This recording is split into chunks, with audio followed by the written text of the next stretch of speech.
Morning. Morning. Where the aquarists go to be in the know here on the Aquatic Morning Show. And you got your caffeine early. Yes, she did. And her kiss on top of the forehead. Yes. I was smart this morning. Everybody's juiced up. You were smart this morning and punched Kyle out of bed to get your coffee early. Yep. No, he very kindly, as I came out of the bathroom from doing my hair and makeup, he got up and said, "Would you like anything before the stream, honey? Can I get you anything?" And it was the sweetest thing ever. So I thought you were going to say that you responded with coffee. on a normal day, probably, but I was being very nice since he was kind enough to get up with me. I saw where Miss Lori's husband had posted something on Facebook. It said, "Sometimes I don't wake up grumpy," and then it said, "I just let her sleep." Nice. There he is in chat too. Yep. Good job. Yes, Annette, you missed it, girl. Morning. Oh. Well. So are we going to say hello to everybody in the chat? Yeah. We should and probably guess do that. First today. Pinky Fish Lady. Mm-hmm. She got the jump on all of them. No. It's just not showing my message. Well, that's the first one I could see on the YouTube side and on this side. Oh, I don't even see. I see Eduardo as the first I do one. see Eduardo now, but I'm on this side now. Yeah. Oh, okay. Mm-hmm. Yeah. See, I was up in there because I made the thumbnail, so I had the advantage. I made the thumbnail, then I went in the chat and said instead of snailed it, I said scaled it and had a fish icon. Well, see, you weren't even in there when I went in and sent my message to Holly. Huh? Did you not push the enter button? I most certainly did. I would never forget to press that enter button. I love coffee and shrimp. Yeah, coffee and shrimp Shrimp coffee. with your coffee. And then so we had Eduardo come in there, and then we said we have DD. Look at you, go, Miss Holly, first in. Hi, everyone. I mean, you were wrong, DD, but I mean that's still nice. We all got to be something, don't we? And then we have Dennis, Bigfoot Fish Tanks, Jennifer Weaver, and then Miss Gardens coming in way late with the snailed it. Mm-hmm. Yep. Snooze. She went to bed Slacking. before I made this thumbnail. So yeah, that's what you get. Yep. You should go see Degenerate Fish Keeper's unboxing video. It's a disaster. I missed that. I'm gonna have to go look at that. Oh no. What kind of disaster are we talking about? Uh-oh. Like a haha disaster or like a oh no. Ha April Fools. Well, I'm gonna have to write that down. Oh, a good April Fool's joke, maybe? Or That would be funny. that's true. It is April Fool's Day, and I thought I would have something planned, but no. Joke's on you then, ain't it? April Fools, I got nothing. Okay, good morning, Brennan, Misfit Reptiles and Aquatics, and Jake, Dream Fish Keeping, and Brookley Bell. Nope, said Jennifer Weaver, but hey, Jennifer Weaver again. Mm-hmm. Freaky Fish Lady, now that I see a message by her at 9 a.m. Dennis Christensen, Chris George, Papa Shrimp, good morning and happy Friday. Scotty Aquati, Ben Backstorm, Sharpie, Garcia, did you hit your 300 yesterday? Or what? Yeah, I think it was 300 is going for. I think so. Speaking of milestones, 500 subs. Over 500 now. And my husband is a proud subscriber of both Bex and Garcia. Yay! Nice. My daughter Lillian, on the account she doesn't use, is also a proud subscriber of Garcia and Bex. Nice. Oh, we have a new name in chat, Steven, and I think I know who it is. Oh, I haven't got there yet. Let's see. Too Coolie for Schoolie. And the Nano Aquarium guy. Nano Aquarium guy. Oh, awesome. Awesome. Let's see. Greg's Planet Tanks. Kyle. Gaming Addict, huh? Yep. Gaming Addict is one of my very old best friends from Lejeune High School. Oh, Russ. Also known to me as Big Bro. He's not my real big brother, but he basically was all through school. So, hi, Russ. Good morning. Nice. Stumbled over to the Aquatic Morning Show, huh? Yeah. Enjoy the show. Melvin Reef. Let's see. Scroll in. Lori and Debbie Holding. Let's see. Snoochie Booch. Good morning, Richard. Just realized April Fool's today. Mm-hmm. Well, you got any jokes planned? All right, there we go. Now I'm down to Gaming Addict, whose name is Russ, correct? Mm-hmm. All righty. Welcome. Good to see you. Degenerate Fish Keeper. Just heard about a disastrous unboxing from you, so I have to go look at that. Daniel Velez. Good morning. hola. Awesome. Stephen, I have it under good authority that the degenerate unboxing could perhaps be an April Fool's joke. Well, it is April Fool's Day. Yes. Okay. Yeah. And Patrick Hardy. Good morning. Morning, Patrick. And Miss Lori's getting a new Stingray. Oh, really?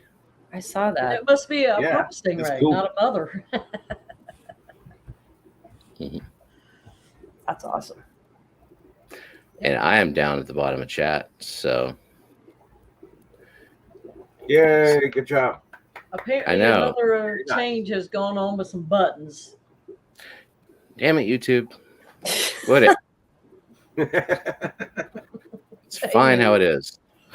Stop Except for the messing. things that aren't fine. Fix those. Mr. Aquatic News. Good morning. Nola's Dolls and Aquatics.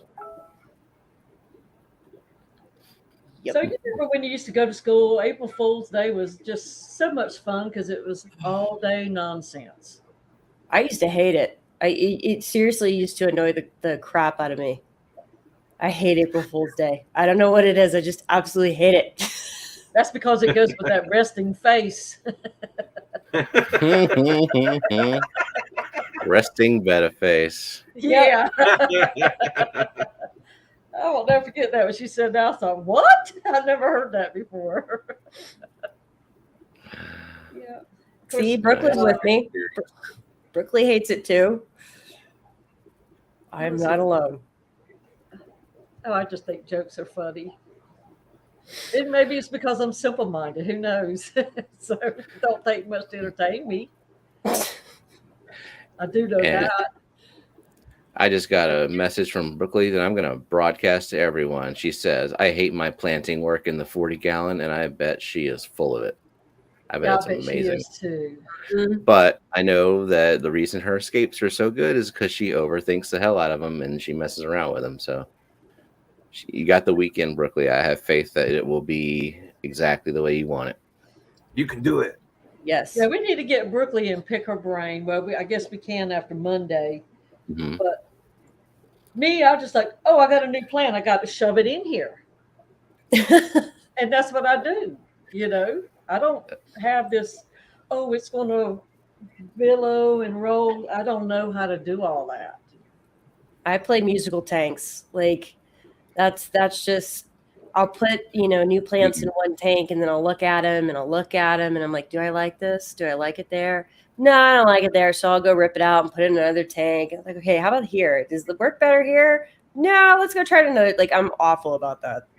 I'm indecisive. Like for I mean, indecisive until you are decisive. And, it's also your prerogative to change it if you want to. You don't have to settle. Yeah. Well, and I go ahead, Dee Dee. I'm sorry, love. Go ahead. You're No, not talking I about that. like the Hygrophila compacta, right? Like I have it in the new 5-gallon, and it is a literal holy mess. And Yeah.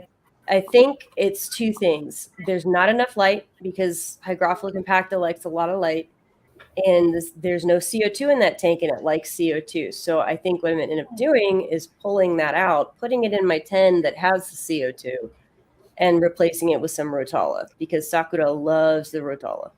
Is that what you're talking about? I can't read it, Dee Dee. They call it Hygrophila Kompakt. Yeah. Yeah.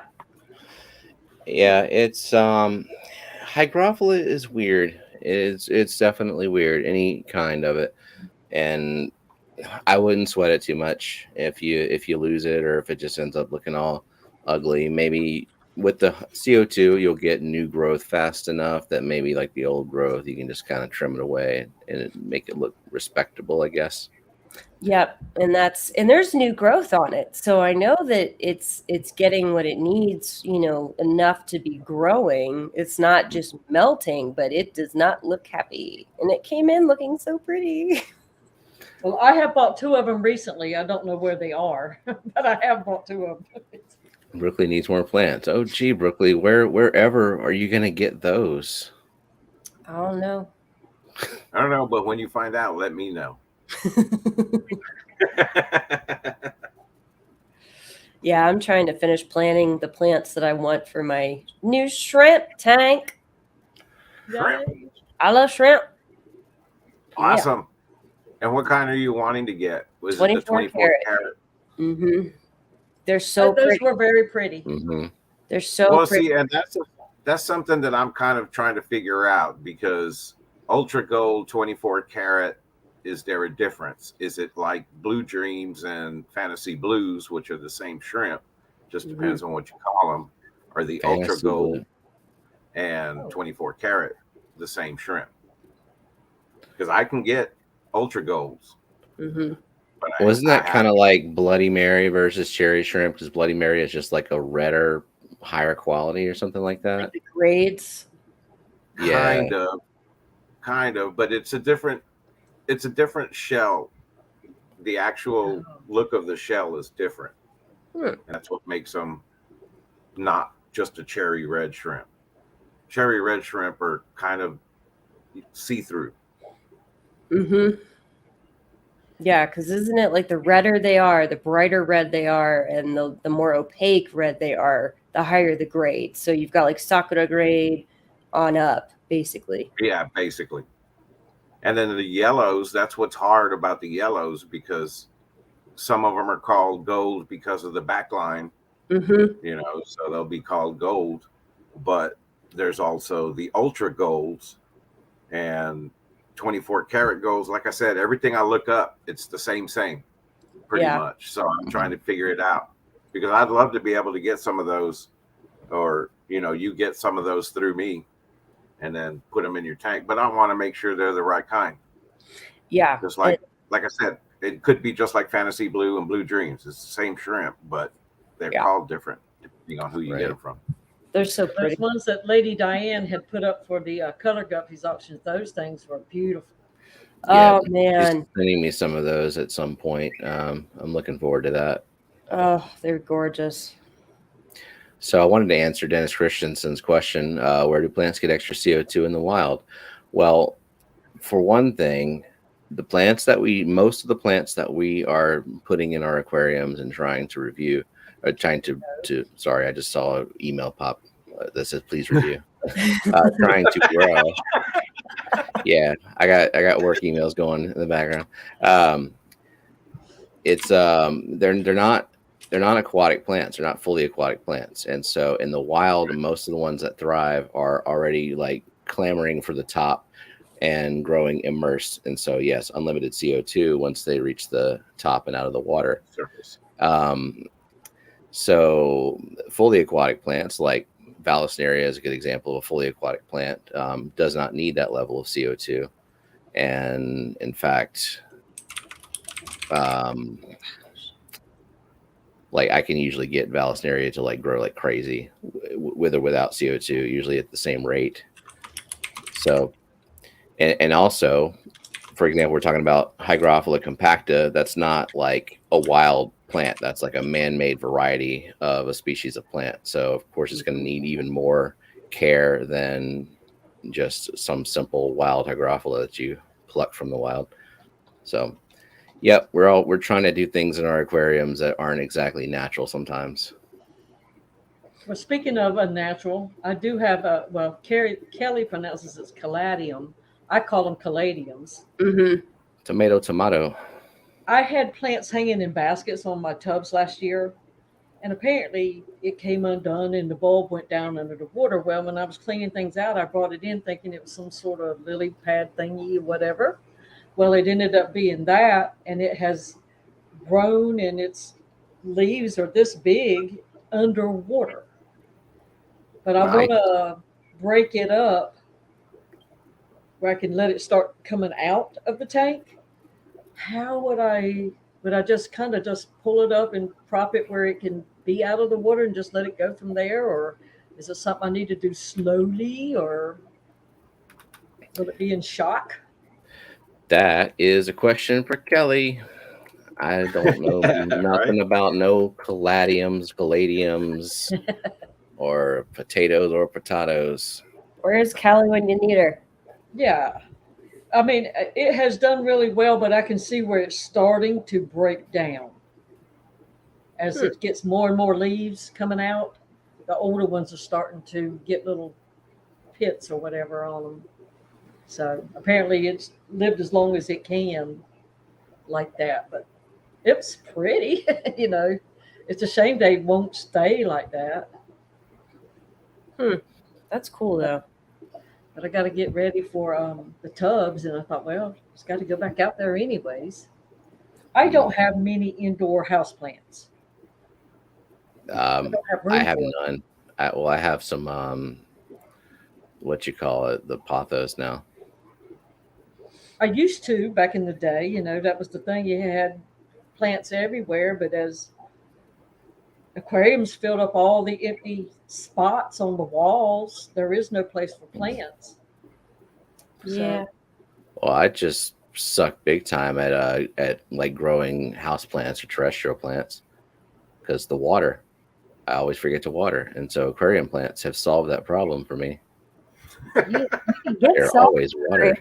You can get self-watering planters, Stephen. No. Yes, Joseph. You don't ever accidentally overflow a tank and then have nowhere to put the water except for in the potted plant that's right there next to the aquarium? And aquarium water, like dirty aquarium water, is the best fertilizer ever for your plants. Ever. Yep. It is amazing. I take the stuff I vacuum off the bottom and I put it in a tub. And I just set my orchid pot right down in it. Of course, it's pulling it up from the bottom. I don't know if that's the way I should be doing it, but that's what I've been doing to it. And I let it sit there 30, 45 minutes, whatever, then pull it out. And even then, to fertilize the plants with aquarium water, I would have to change or add an extra step to what I'm doing because I got the Python system on a sink. And so all that crap just goes down the drain. Oh, see, I throw mine out the window. So at least the yard gets it. Yeah. You throw it out the window. Yep, I just pushed my hose right out the window. I used to have to run it all the way through the kitchen and out the back door, but we figured out we'll just use this window and I can drop it out the window. And since my tubs are out there with my RO water, it's all right there now. And it's like, okay, at least now the grass gets it. And I said, we'll see a difference this year on the grass on this side. I guarantee it. Well, it gets watered weekly because I don't water grass outside. I just don't do it. Yeah. No. I do the same thing, Dee Dee. Unless we had a spot, you know, you got to put seeds down. That's the only way I would ever just go out and just water grass. Yeah. Because we pay for our water. So Mm-hmm. I try to make it count for everything. Yeah. And I hate to dump any water out. I really do. Just a eco-unfriendly dick, I guess. We all got something, Steve. That's why I have to work harder to make up for yours. April Fools. Yeah. But, If y'all work together to make up for whatever carbon footprint that I'm doing, that I'm leaving behind. You stomping that foot in the ground. That's a big footprint. I tell you what, a size 13 footprint. But they say, oh, rinse out your plastics before you put them in the trash for recycle. That does not happen. So now you're wasting water resource to wash trash. Yeah. And it don't make sense to me.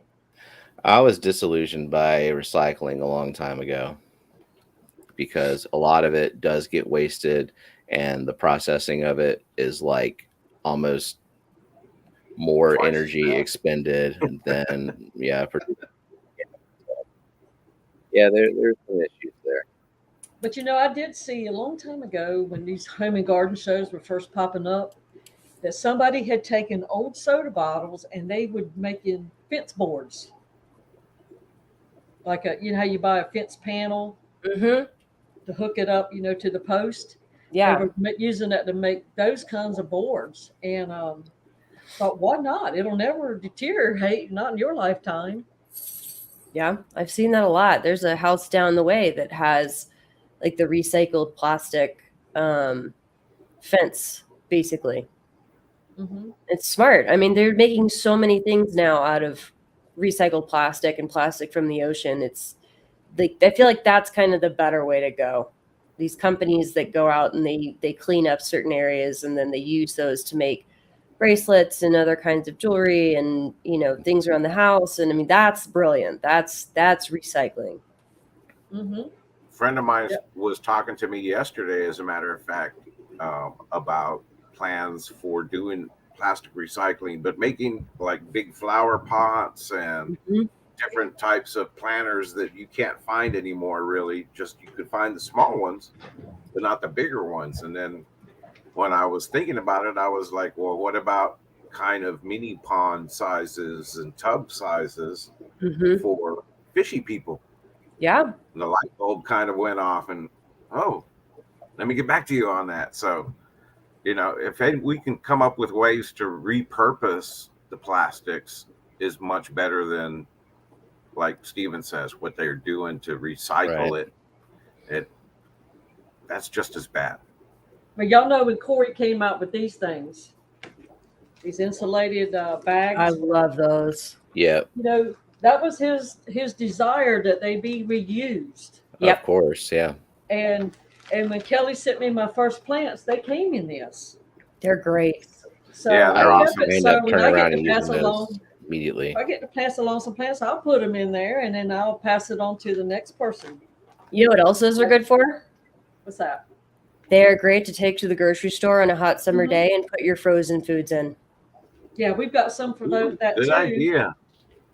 Yep. And learned that on all my cardboard boxes go in the yard. Eventually, we flatten them, and like in our woods, we're raising the dirt up a little bit, so we're layering all these cardboard boxes, and then I cover it every so often, and it's raising the property up little by little, and then in a year, it's dirt underneath there.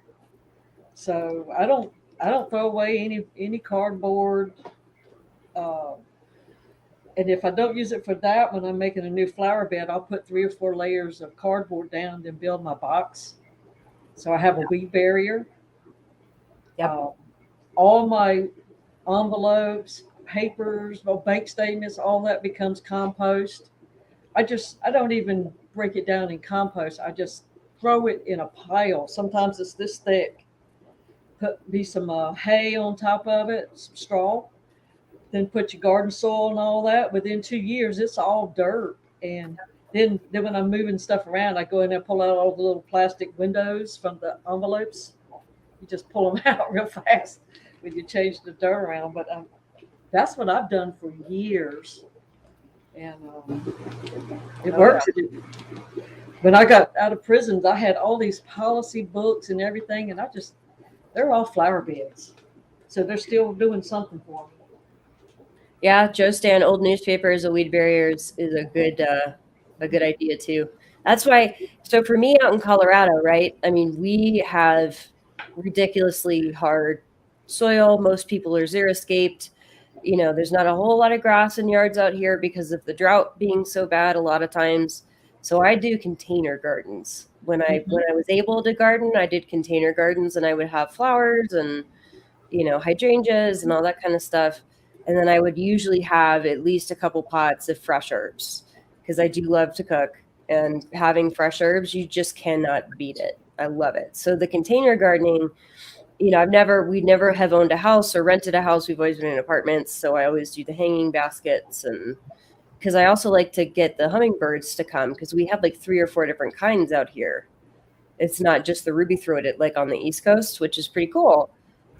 So I always do like a hummingbird butterfly garden in containers, and I love doing it. Now my outdoor ones, and maybe you should check it out, Bex, is Gardening by Leon, Leon. He's an old guy that agricultural person, but he takes a lot of his are 5-gallon buckets or those blue muck tubs or anything. Mm-hmm. You go up about 5 inches and you drill a little hole, and then you put cans, milk jugs, or whatever to raise the bottom up. Yep. And then you put some sort of liner in there and dig a little tunnel down in there so it goes down inside where the water will be. Yep. And fill up your dirt and put you some wick in there. And I use old sheets, old T-shirts, or whatever. Yep. And pull it up, and then when you go to, I also put a little piece of PVC on the corner so I can water it and it goes straight down into the well, so to speak. Yeah. But you don't have to worry about your plants drying out if you miss a day or two. Because here, things bake. Yep. In a day or two. If you're gone, when you come back, your garden is dead. It's all crispy, and some of it may come back, but most of it won't never do good. But so I've started implementing that, and I did it last year, and it was just 5-gallon buckets. Now this year I've made a new garden bed, and I've used the muck tubs.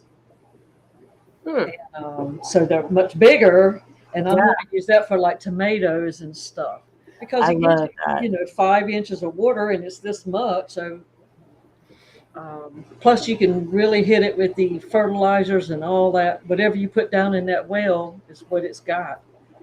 That's really cool. I'll have to check that out because and that's the other thing. I would love to do a tub, just with some, Medaka rice fish or something, but because our humidity barely ever gets over, 20% during the summer, because our summers are dry, like awfully dry. I just worry that I'm just going to be wasting water trying to top that thing off twice a day. Mm-hmm. I wish I could do, because I would love to do a tub. I grew up, my granddad always had koi ponds, big, beautiful koi ponds everywhere they were. And I would love to be able to do like a mini version of that, but no, I don't think it would work in Colorado. When y'all get a house, though, it's all out. Oh yeah, when we get a house, I'm gonna go cray with fish tanks. Fish tanks and ponds, tubs, barrels, buckets. Oh yeah.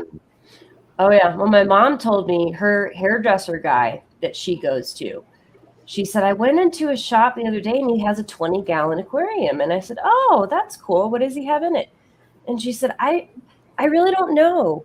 I think it looks a lot like a koi, but it's like a mini one. And it kind of looks like a goldfish. And I said, is it a shabunkin? And she said, yeah, I think that's what it is. Like, I showed her a picture and she's like, yeah, it's a shabunkin. And I'm like, he's got a shabunkin in a 20-gallon. That's gonna end interestingly. Let's just say. Oh my God. I don't know if it's still set up, but they tried to do a 55-gallon tank at my wife's school, and they stocked it full of goldfish and koi. And whoever was maintaining it, I guess, like has ponds or something at home, and maybe the intention was to grow them out and put them in the pond, but that, like, the whole time that it was up, it was just a murky green water, under maintained mess. They were goldfish were dying. Some were like just like straight up disappearing. Like, where the hell are these goldfish going? Yeah, it was not a good situation. And her school is like 45 minutes away, and so I don't have the time to like go there and do the maintenance on it. No. Plus, it would probably harm somebody's ego if I'm like, hey, I need to take this over because whoever's doing this ain't doing it right.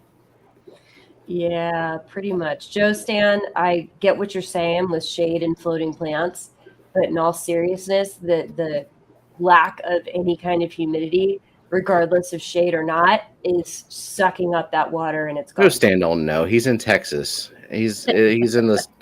He's in humidity just like I am. It is different up there, you know.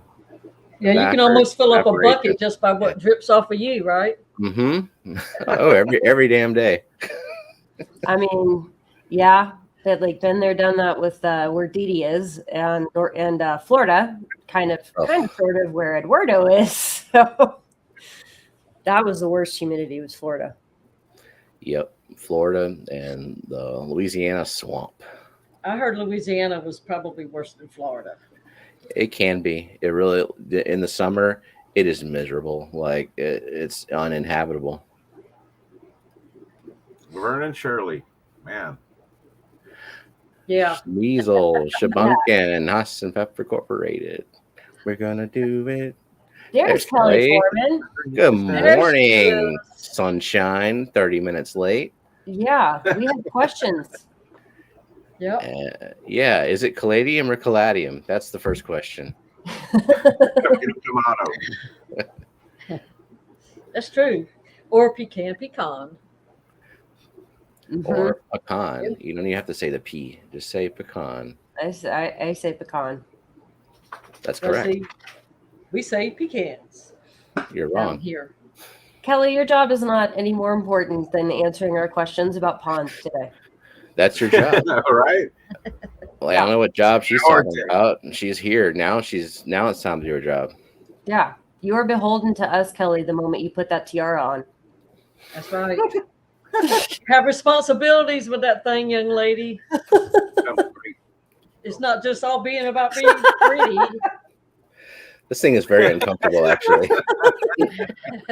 It's very heavy. Oh, that looks like a for real one. Yeah.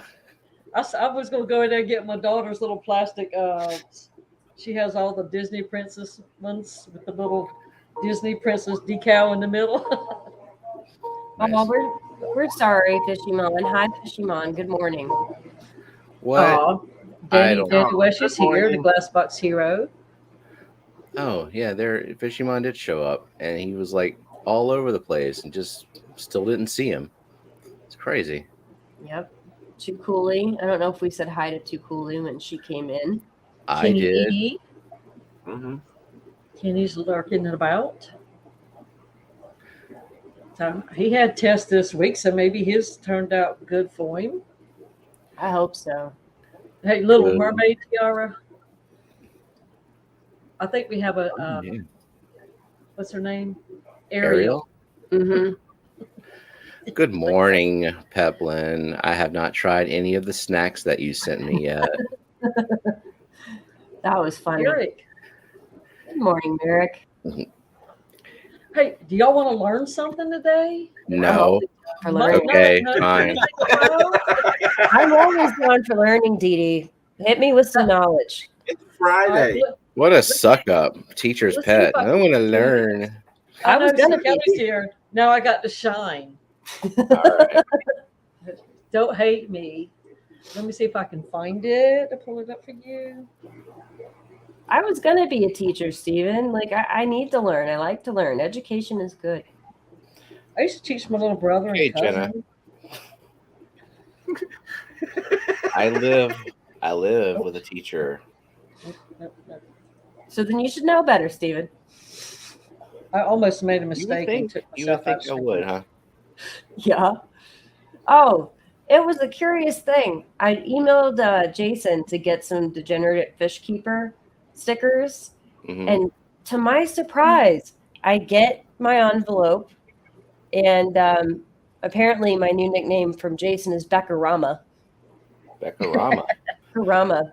Better But- than Steven Penis. I've heard that. It will be true. forever locked in there now. Very true, but I opened up that the very sweet little card that he sent with the stickers, and I also had Fishymon stickers in. I didn't get no Fishymon stickers. Nice. Yep, and I had Saturday morning cartoon stickers, and I had Shannon Banana stickers. I don't have Fishymon stickers. Those must be a recent development. Fishymon has my address. Take care of that, And then Fishymon. as close to the chest as he is his pink flamingo tricks. Rico, it is your fault that Beaks happened because you started Baccaroni, which then made Steven put, what was it, Steven? Baccaroni with Beck sauce, and then the stupid wheel said Beaksaroni with Beak sauce, and then that turned into Beaks, and then that turned into Beaksies. I mean, Beaksies is all me, so that's just how it's going to be. I just blame Rico for starting the whole thing. And I'm Deedekins, and I think that started with Rico. Yes, Sharpie says Bexy. But it could be worse. I could be called something else. Just as I know these fish, Stevie. They are crazy. Yeah. So you it's tasty, huh? Okay. No, well, they're saying so. This is what I grew up talking when we'd be out in the water playing and all. You did not want to step on one of these things because they're ugly too, but they have very strong jaws. Yeah. And these things can get like 17 inches in size. Mm-hmm. They're very slimy. And they can live in poor conditions, and they need little food to live. It's an omnivore, and their common prey includes crustaceans, mollusks, amphipods, squid, and other small fish. Oyster toadfish, this is an oyster toadfish, rely upon camouflage to catch their food. They lie motionless, waiting for prey to pass close by, then attack by surprise. They can be found near the shore from Maine to Florida. And not only that, but they have a distinctive foghorn sound used by males to attract the females in the mating season, which is from April to October. And their sound-producing sonic muscles attached to swim bladders are the fastest known vertebrate muscles. And then following the foghorn sound, the female comes into the nest, lays eggs, and then leaves the toadfish male. And the male fertilizes the eggs, and they hatch after like a month. And then when the eggs hatch, the young toadfish stay attached to the yolk for some time. And then once the yolk has been absorbed for energy, the young toadfish learn to swim. Even when the young have started to swim, the adult still protects its young. So the toadfish, they also have a venomous spine on their first dorsal fin. And pain from this venom has been compared to a bee or wasp sting. Now, we were always told that if one bit you, that it wouldn't let go until it lightened. So, you didn't want your toe to go in their mouth. Nobody ever did, but I was always afraid that would really happen as a kid. Can we get to the part where they're tasty, though? Well, let me see if I can find it.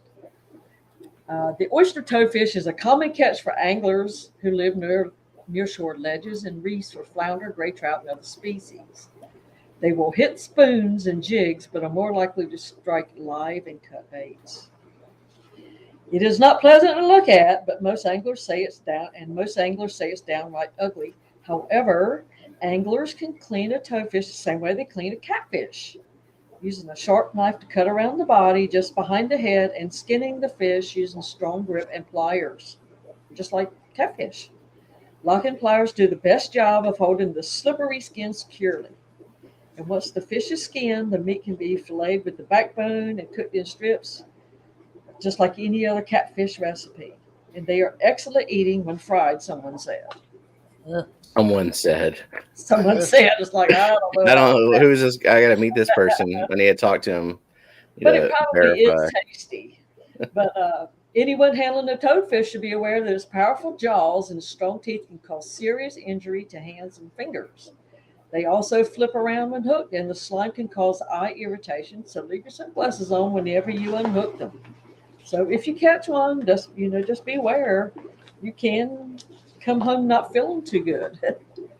So they can tolerate litter, polluted water, and can survive out of water for a lengthy period of time. So, they're doing some research up in the Chesapeake Bay area with these guys. Sharks eat them, and they protect themselves from predators with strong jaws and spiny dorsal fin. And they will hide from predators within oyster reefs, rocky areas, and other debris. And yes, when you're walking by an oyster bed and look down, you almost will not see them. So you have to be real careful, like if you're out oystering and picking up your oysters by hand as opposed to boots. hauling them up.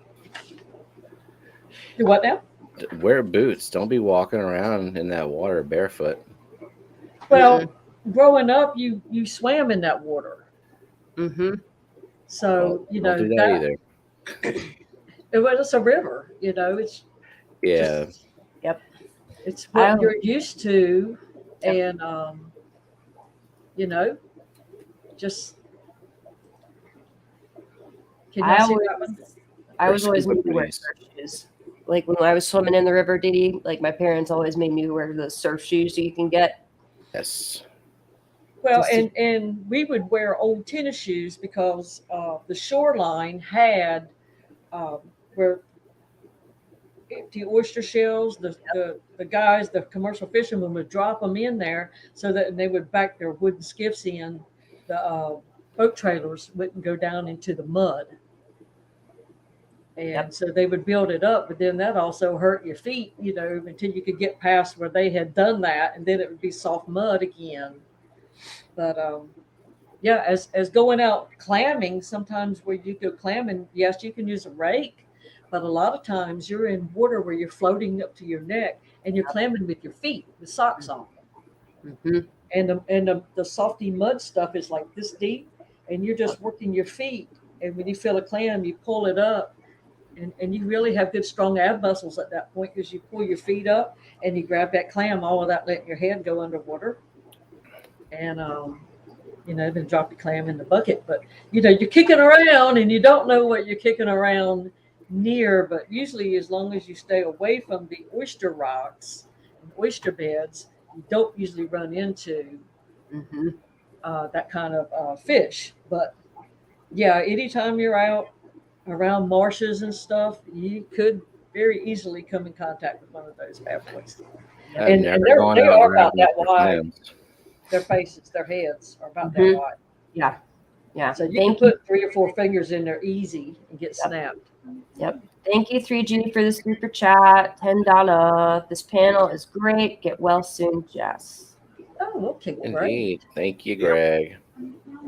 Yes. So we got a super sticker.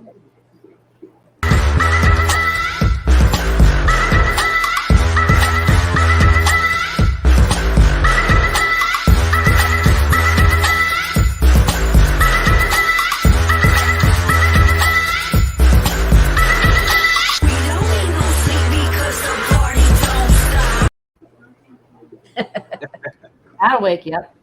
Yay. Yay! Then Bunny, did you guys see what Bunny said? I'm not eating that. They taste good, quote unquote, someone said right before I know. I don't like the taste of catfish. I don't like fish. And a lot of people love catfish, but I don't like the taste of it. You can find it in any restaurant around here, but I don't like it. Disappointed dad face. Now, like river scallops, I don't like river scallops, but I love sea scallops. They taste different. Nope. So, fishy. It just depends on what you grew up knowing, maybe. I don't know. Too fishy. I don't do fish. I will do shellfish. I'll do crabs, and I'll do clams, and I'll do shrimp, but that's it. All those things too. I love shrimp. Now, see, those things, clams and oysters stuff to me tastes more fishy than a fish does. Really? You can pull it out of the water in Louisiana. You're gonna try to do something with it. You're gonna fry it up, boil it, whatever you can do. Make something out of it. When it comes to freshwater fish, I'll eat crappie all day long, but catfish, it depends on how it's cooked. Yeah, I prefer the It saltwater fish. Yeah, I mean, catfish is good. It does have to be cooked right, though, and it has to be prepared right as well, because it can be really fishy. And also, you don't want to eat the meat from those big catfish either, because, catfish kind of eat garbage, and so the bigger they are, the more garbage they've eaten in their lifetime, and it just doesn't bode well. Trust me, they're slimy. Ew. Yeah, their But it's bottom. like they said, they can live in polluted areas. Yeah, and we all know where sewage goes when there are accidental runoffs from the municipalities. So it's probably like, yum, yum, let's get some of that. Yep. Yeah, see, Russ said the same thing. Catfish has to be cooked right. Lately, I haven't been able to find any place near me that can cook them nice. He's in Kennesaw, so he's in Kennesaw, Georgia. He used to live in Jacksonville, Didi. He used to live in that area. One of my old friends who's gaming addict on there, he's went to Lejeune with me. So he's very familiar with our area. But they moved away too? Yeah, they moved away. Most people do. Yeah, his whole family's from Georgia, so they just, after he graduated, they moved down to Georgia, and he went to Kennesaw State. But see, my husband was raised in Jacksonville, Florida, joined the military, ended up here in Jacksonville, North Carolina. But by having children and them going to school, and of course, he got married, and his wife would stay here when he would get deployed and whatnot. The kids grew up. Now there's grandkids, so it's like, okay, this is your home. So he goes back to Jacksonville and Florida and visits every once in a while. But as we get older, there's fewer and fewer people to go visit. Yeah. That And you Kelly, get I'll send you some good seafood. I mean, it's summertime, so it'll be nice and hot when it arrives. Yeah, really hot. And bubbling, maybe. Very aromatic. It'll be live. It'll be live still. I'm the same way though, Kelly. When you're in the middle of landlocked Colorado, there's really no good seafood places. Well, the little shrimp that you buy in a bag, like at the grocery stores, I call them fake shrimp. They are. They're not real shrimp to me. No, I've caught and eaten shrimp right out of that river. I mean, you can't get more fresh than that. Well, and it's a whole different size and feel. Yeah. River shrimp, huh? We go down to the Gulf and get the Gulf shrimp. Oh, I love me some Gulf shrimp. That's the shrimp. Everything else is a pet. Yeah, no, I love me some Gulf shrimp. That's some good stuff. So Gaming Addict says it tastes like chicken. Dang, y'all got me hungry now. It is Friday. That's what I was thinking. It's Friday, and Jenna is doing the Catholic thing, and so it is Fishy Friday for us. So whatever she cooks today will be seafood. Yep. Oh, that's great. We try to do Fishy Fridays too. Not always, but we do try to do something Fishy Fridays if I'm not doing something else.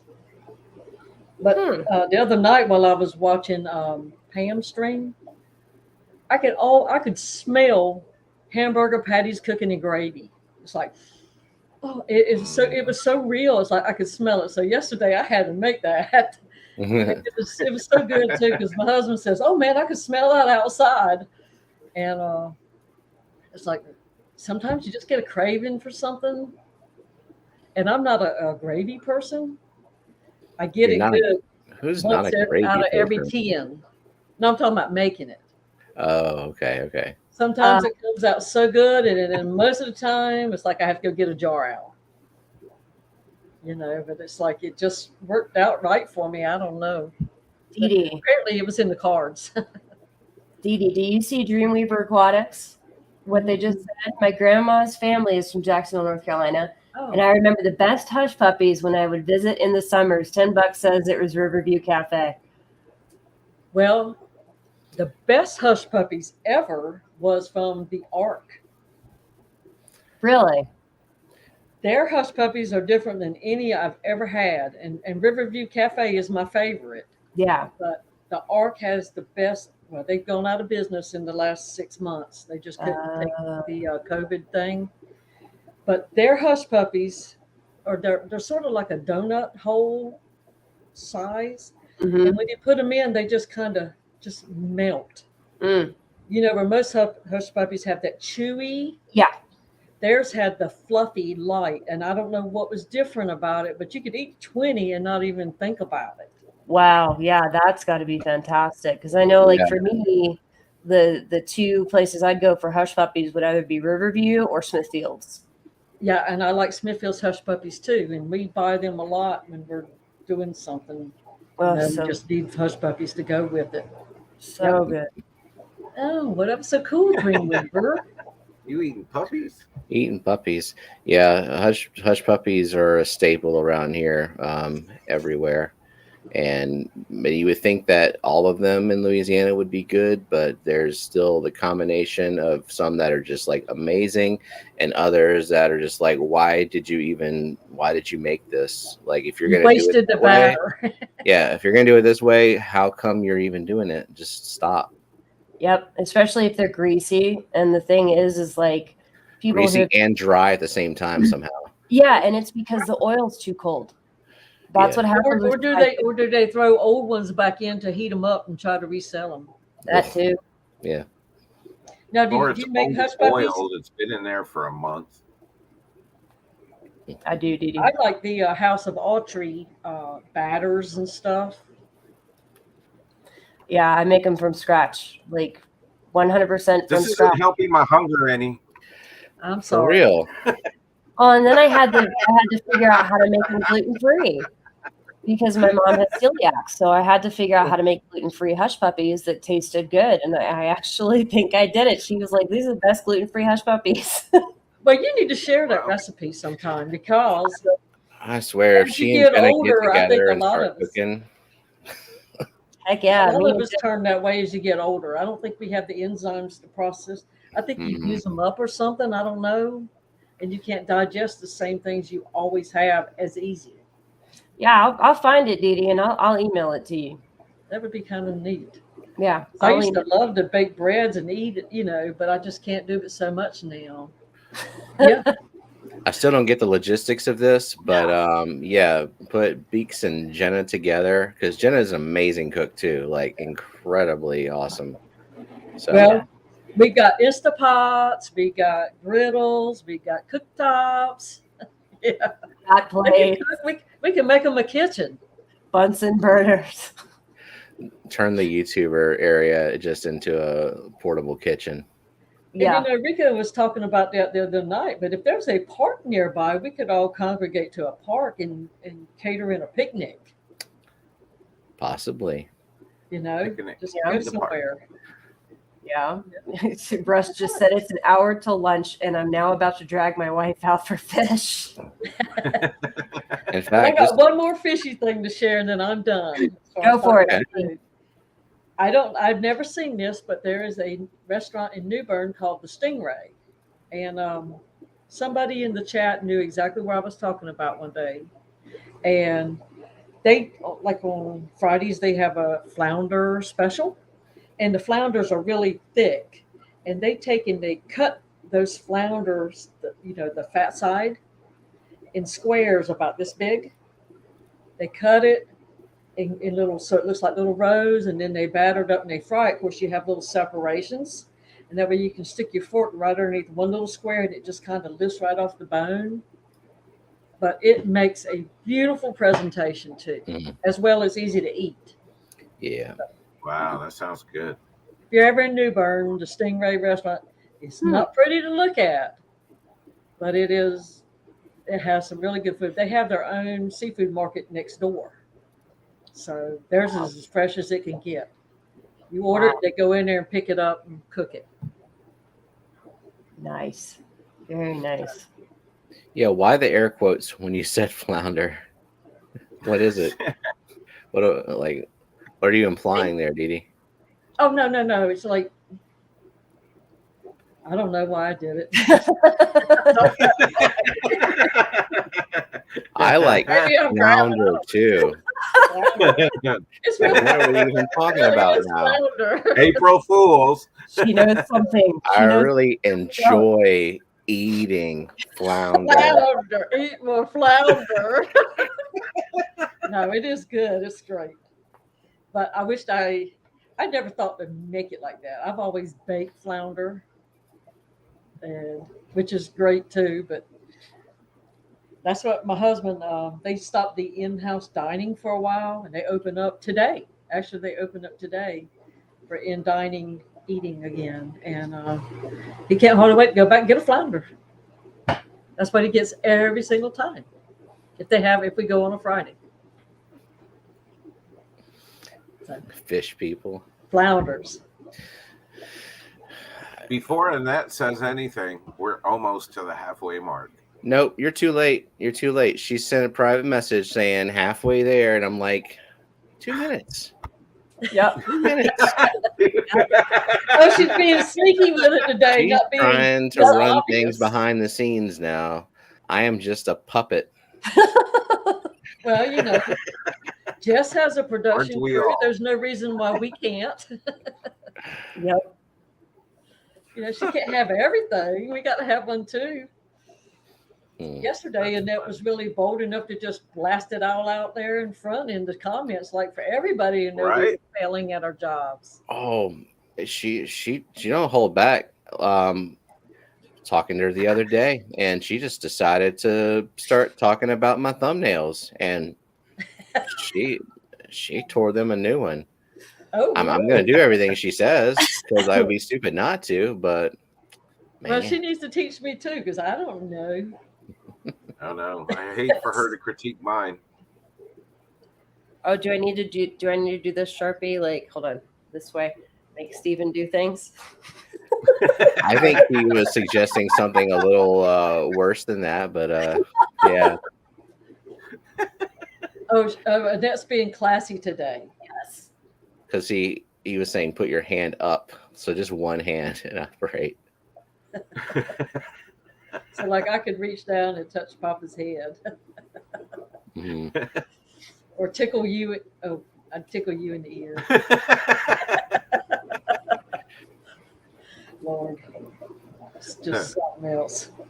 I always know it's mid-morning break because the light on my pea puffer tank decides to just blind me right at my time, 9 a.m. Nice. Oh, And I can just like poke you on the head. like hey. Or you can flicker. That would even be better. It is April Fool's flicker. Did you just flip me? Just really do it, bad. Steven. Oh, Lord. I didn't even realize I did that. Like I said, Dee Dee knows something we don't about the flounder. Don't eat it. Oh, dude. I don't know. I'm still perplexed. I'm going to have to go back and watch just to see why I did that. So, are we ready for the mid-morning break?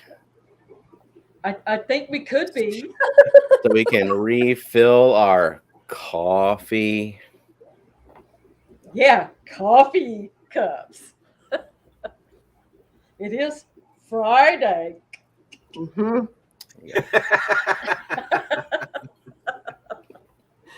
Steven? What you gonna do? What you gonna do? PPP. Okay, no, Sharpie. We have to bring a commercial from our sponsor. Yes. Where is Do you our have it? commercial? Do I need to get it? I don't think it's in the brand section. I think it's on the YouTubes. So if you like, Can you get it? I can get it. Just stand by. The only one I see is the social media lady.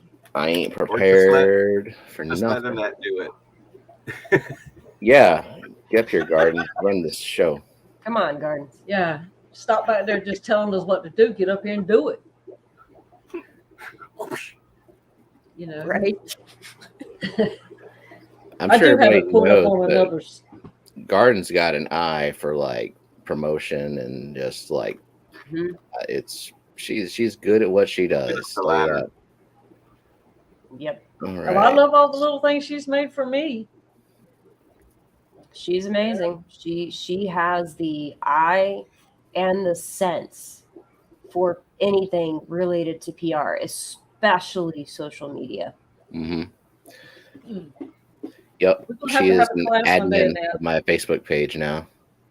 And she's like, I can see all your messages. And I'm like, okay. Respond to them too while you're at it. Yeah, answer them. Yeah. I wonder if you can see all mine. Is she an admin on your Facebook page? Oh, Is no, she just no, no. run it? Yeah.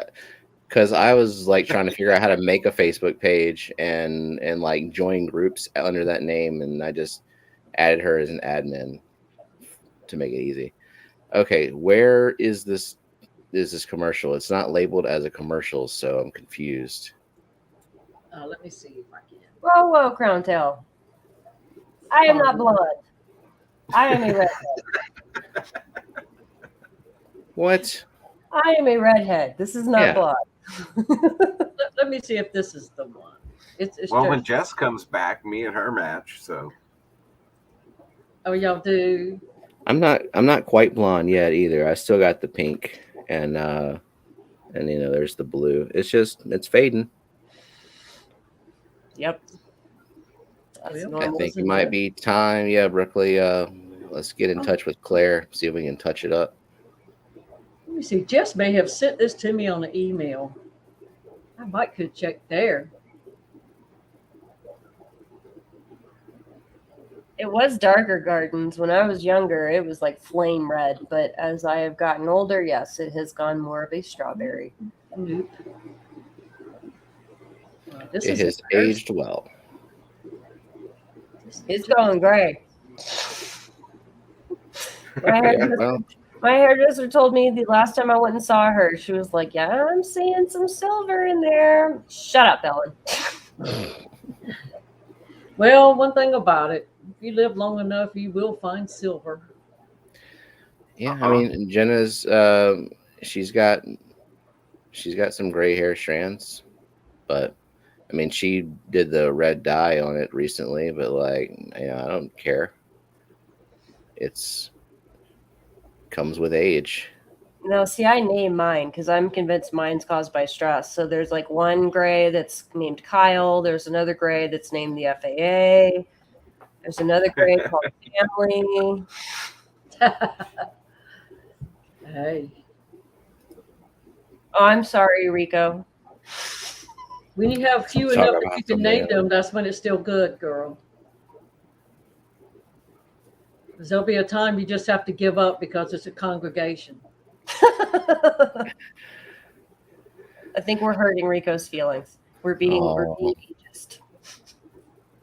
He doesn't know what colored hair is anymore. It's all just white. Gray. Honey, don't ask Rico this. You know that is a dangerous question to ask Rico what he suggests we talk about. There we go. Let's see if this found it. Oh.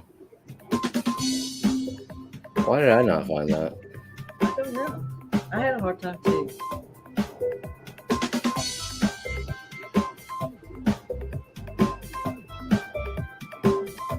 I am going to go refill my coffee.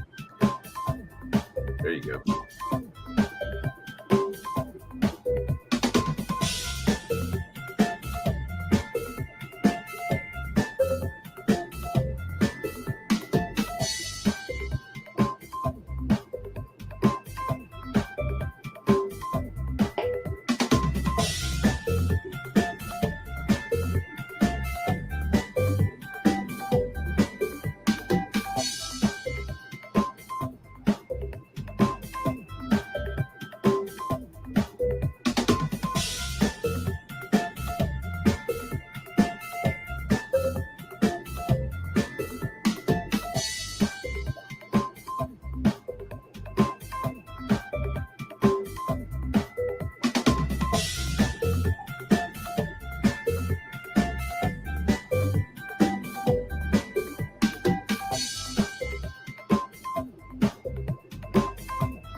And that was a word from our sponsor. And Bex was too slow. Yep. So thank you, Joe, for being a sponsor of this show, even though it's a mess today, but we're doing what we can do. I think we are doing a great job. Okay. Well, wait. We're doing a great job. Great. That's right. Great. A great job. Twist your mouth all it. Mm-hmm. Click too. You really want to make a point, you got to make noises. Yeah. We're doing fine. Yeah, we are. We're definitely not ruining the morning show. No way. When y'all had the Whisper show the other day, that was so much fun. When Jess was trying not to disturb them. Good morning, everybody. Here we go. Motor City Aquatics has entered the chat. Bex is still making her coffee. Bex, get your coffee and come on. Bex, that's Kyle's job. Where is Kyle? Kyle should have brought you another cup of coffee. What up, Brian? How you doing? Good morning. I love you too, Rico.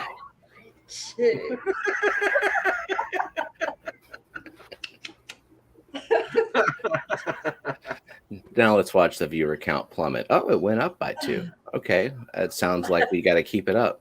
What I miss? Everything. Okay. Yeah, whispering is doing it for somebody. We were whispering, and then we were saying, you still don't have your coffee? And we're like, that's Kyle's job. How come he's not bringing you another cup of coffee? And you're ruining the show. That's all. He's getting cleaned up to go to work. Oh. Mm-hmm. Is he going to go into work 2 hours early today? Oh, my God. I made sure he double-checked his schedule last night. Yeah. I love shrimp. Oh, my. Kelly says it's snowing. They got April Fool. You thought you were going to do a pond.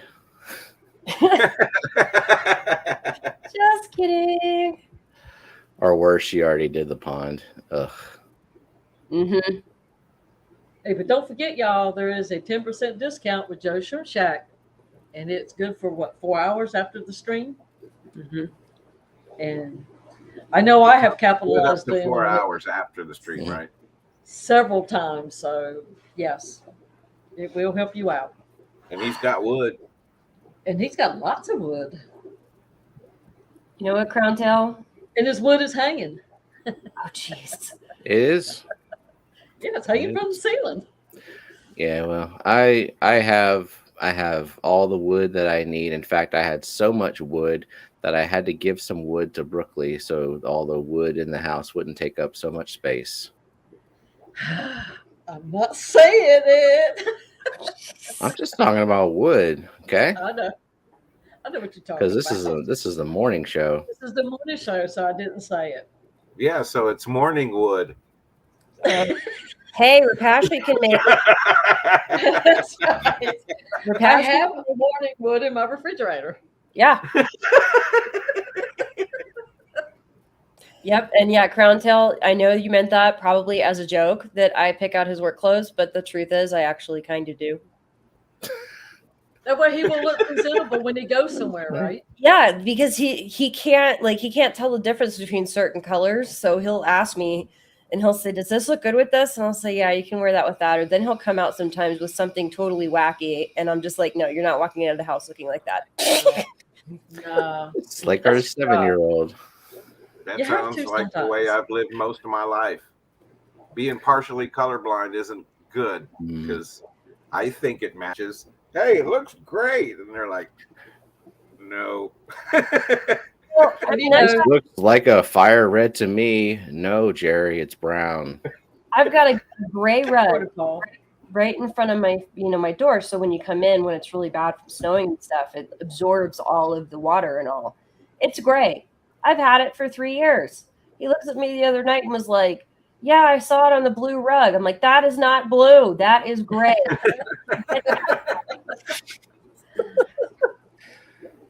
Okay, the thing about gray though is the temperature of it changes depending on Yes. the light. So Like slate, it can be a bluish slate. I will defend Kyle to the death on gray looking bluish in certain lights.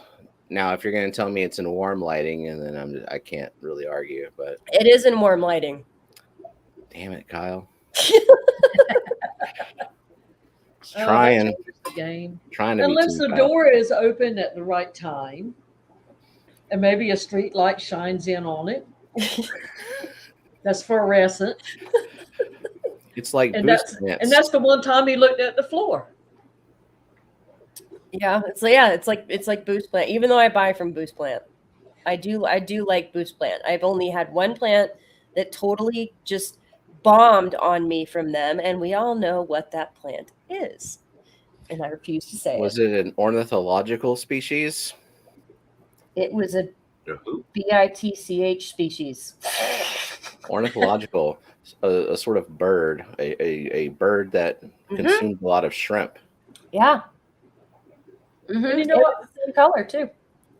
I have to stick up for Kyle in his defense. He's used to looking up. He's used to looking up in his job. He's not used to looking down because it's never good to look down in his job, probably. Yeah. So there you go. That might be why he doesn't know what he steps on every single day of his life. Good morning, Eakins. You know what, gardens? Well, if y'all could see my color combinations, I would be embarrassed. I pick out my own clothes and I do my own laundry. So, how's that? Well, I could have picked out better, but I didn't need to. So I mean, I think that's a comfortable. fantastic shirt. I So, agree. It is a beautiful shirt. objectively, I'm not even biased. That is a great shirt. It is. Yes. But I it love the has color. orange pants for the bottom half. Orange and pink. I'm okay with that. I'm okay with that because all I care about is the shirt. Yes. And it's after the show is over, I take this off because I don't want to get any food or anything on it and ruin it. So then I'll put on probably a white t-shirt. So the orange pants will go with the white t-shirt. So I'm preparing. I'm always thinking ahead of my wardrobe. Yeah, it took me forever to go through my wardrobe and pick this shirt out.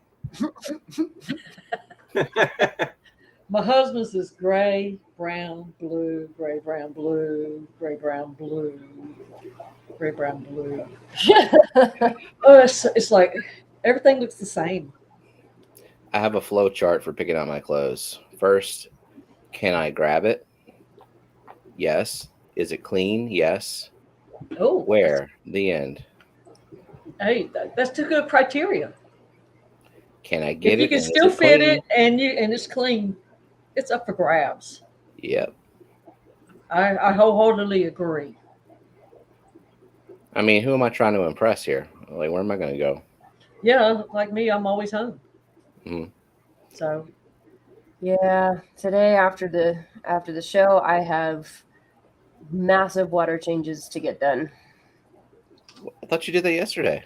I got one done yesterday, and then my rib was hurting me too bad to keep going. So I feel better today. So today will be pretty much water changes on every one of the 6 or 7 tanks because I've got my quarantine up right now with Sakura in it, so he can heal his stupid tail end where he's been nipping it.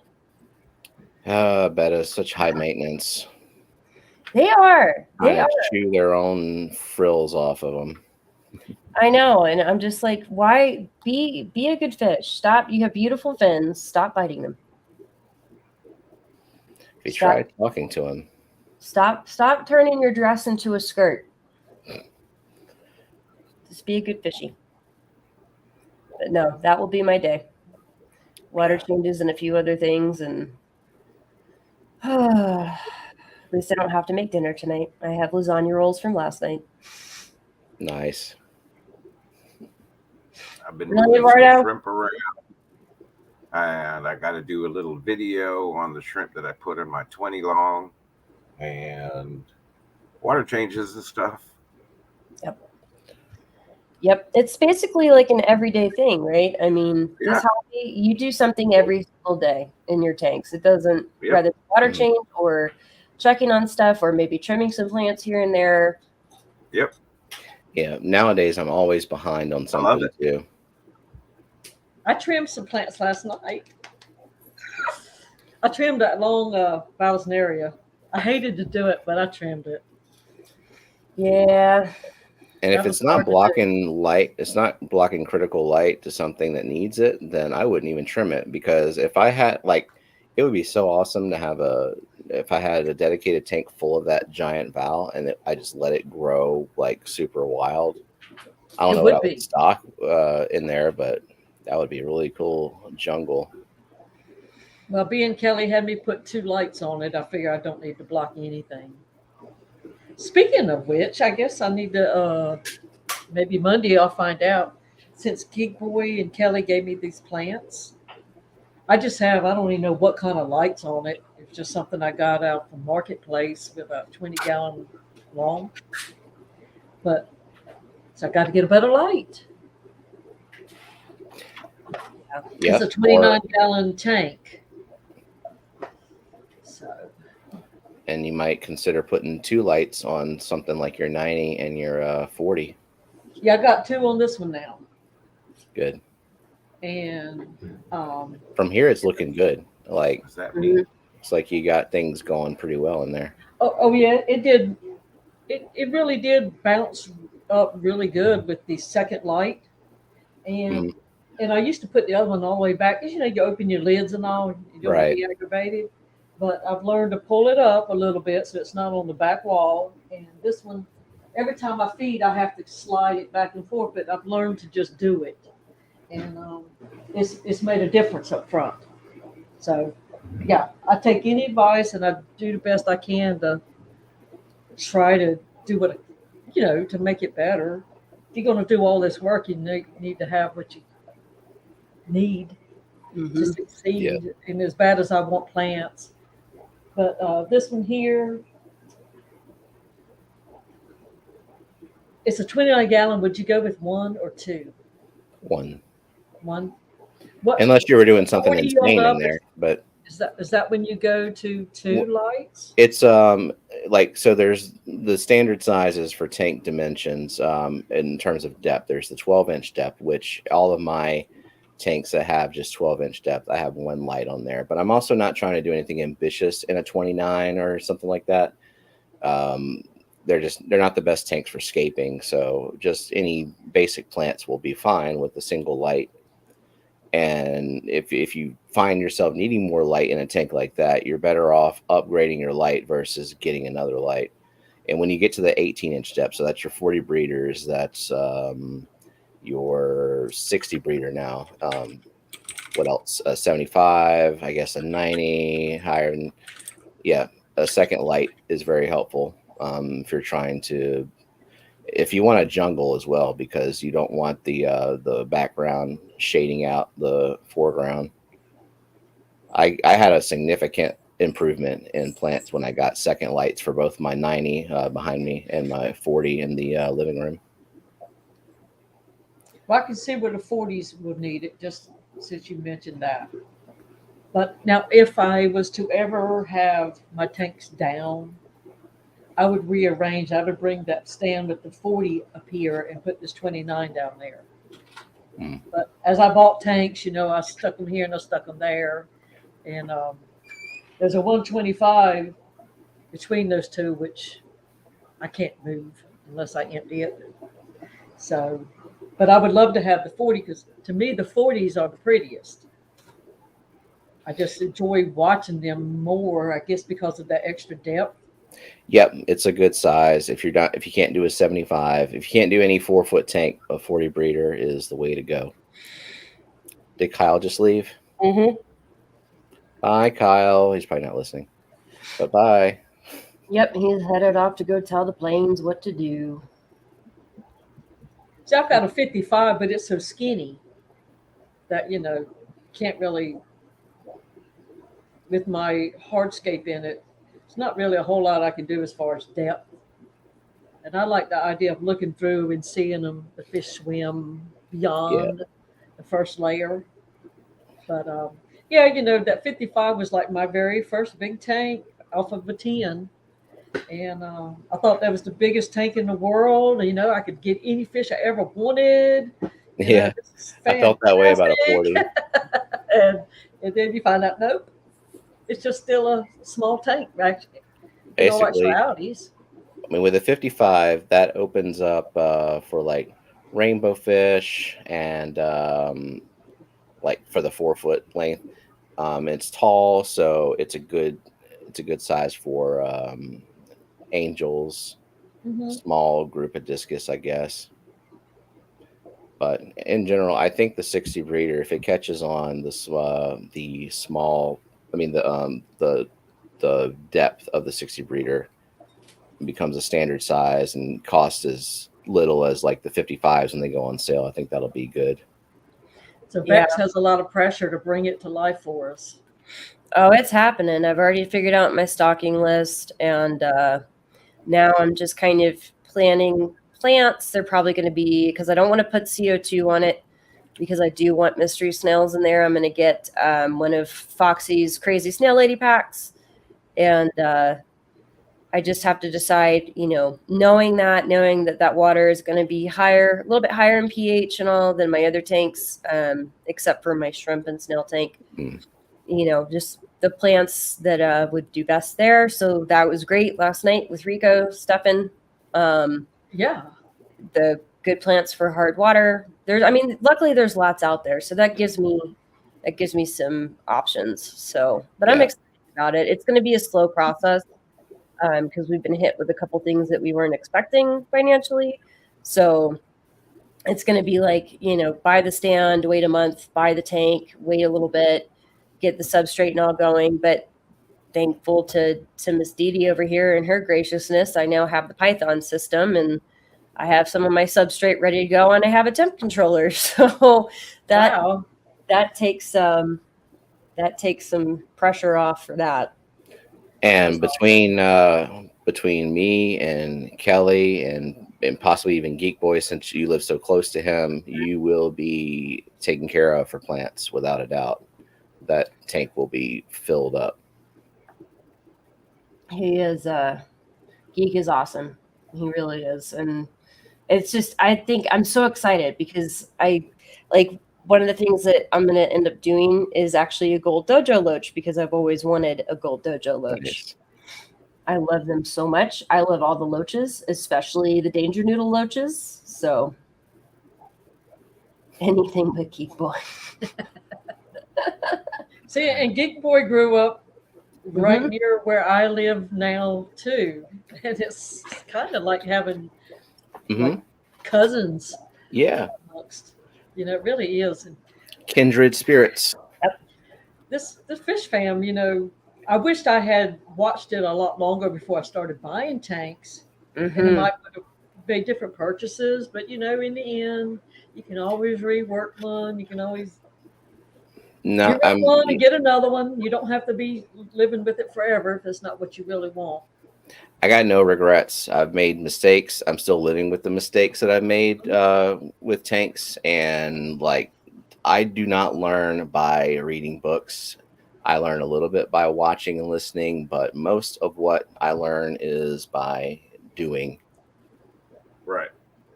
Yeah, see, I probably wouldn't have bought the 55 if I'd waited and learned a little bit more. I probably would have gone on with the 75. But at the time, I couldn't fathom how big all those kind of tanks were.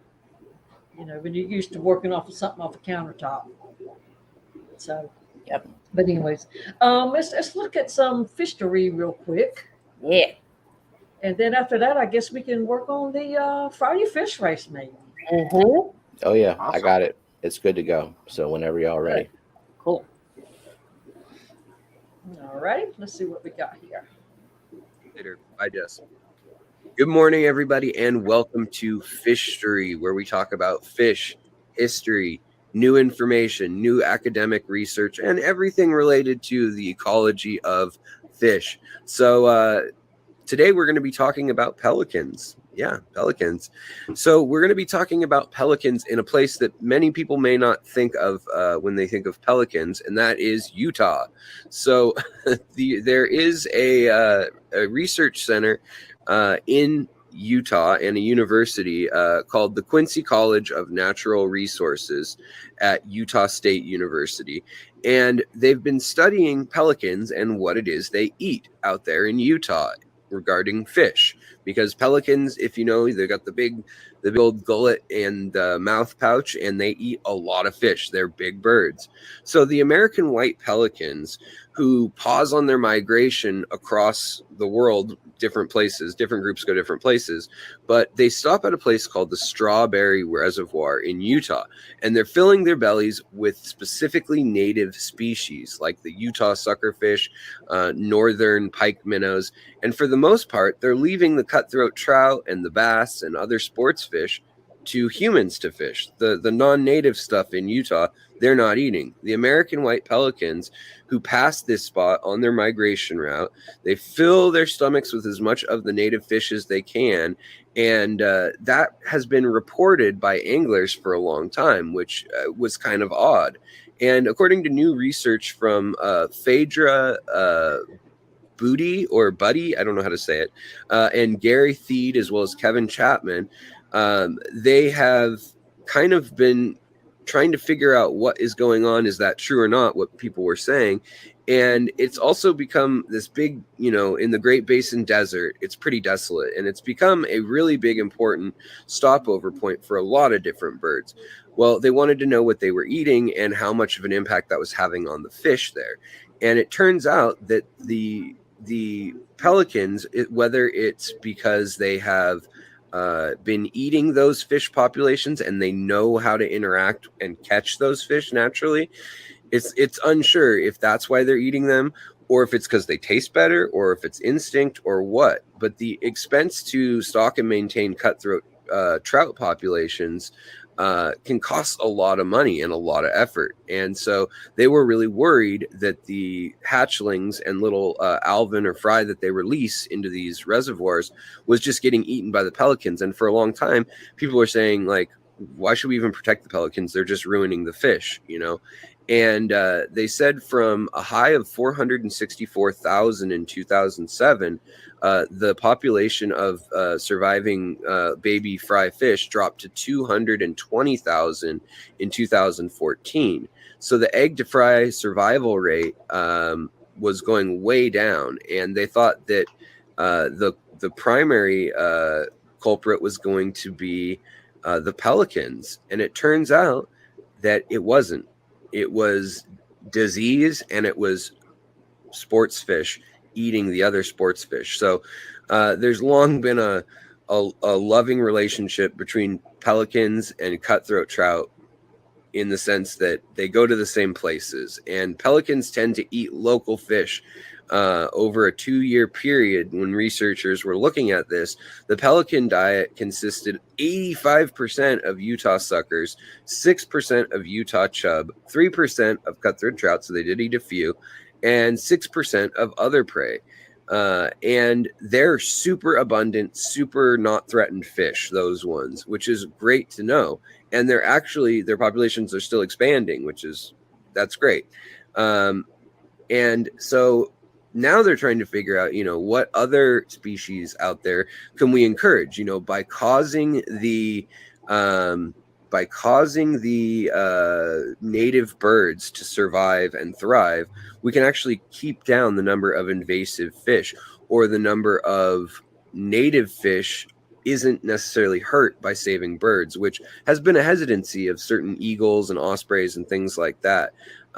So it's kind of interesting to look at. They said that the pelicans threaten less than 1% of the population of these fish, of the different trout species there. The trout can outswim them, and it's basically just that they stay deeper in the water. They stay in cooler moving water, which is harder for the birds to spot. And those sun sulking fish are easier for them to catch. Now, what's interesting too is that they've had basically a problem with some of the sunfish, some of the panfish species, as they're called. And now it's looking like the pelicans actually are probably going to be eating those too. That specific reservoir doesn't have them, but they've been looking at other places that do. And they think that basically any of those shallow species is what those pelicans are going to be going for. And same with herons and other birds too. Whereas the top water, where you see a trout surface for flies or whatever once in a while, that's only getting eaten by the birds of prey, less than 1%, whether it's eagles or pelicans or whatever. They're not getting a large number of living fish. They tend to eat fish that are, the eagles and things tend to eat fish that are dead on the shore also, and scavenge and things like that. There's lots of carrion that they eat. So it's just kind of interesting to me that nature kind of balanced itself out, and that with the pelicans returning, there's something that's going on that the native fish are also thriving with, even though they're getting eaten more. And when we've introduced the trout, which we thought maybe the trout numbers were down because of the pelicans, it wasn't. It was because the other game fish, the bass and things like that, perch, were eating those game fish, eggs and small fish. So just another little story of how things are interconnected. And sometimes, what we're expecting, what the common wisdom was, is not necessarily what the reality ends up being. And it just kind of shows you yet again another story when people say, why do we need to protect X, Y, or Z? Well, this is why. You never know what little Jenga cube you remove and the whole tower falls down. You can also build the tower back up too. And these keystone species are super crucial. So thought that was kind of interesting, and wanted to bring that to you. But that's all I've got for you today. Back to you, Jess. I'll talk to you guys later. Bye. Cool. Which now, we had a fish farm, and because we were buying these hybrid striped bass to implement the minnows, so you could raise the fish. Mm-hmm. But the ospreys just picked them off like you wouldn't believe, because it takes like 2 years to grow a fish up to size to sell them. And it's like, you're way out in the farm rural area, and these ospreys are coming in because they know where it's at. And 2 years to grow it and 2 seconds to put it down their gullet. Yep. And it would be like 7 or 8 of them. And then my brother actually got a federal charge for shooting at them. And I think he shot some of them. But so then my dad goes and gets one of those air cannon things to sonic boom scare them. But they're like, after a week and a half, they're like, it's just hot air. Yeah.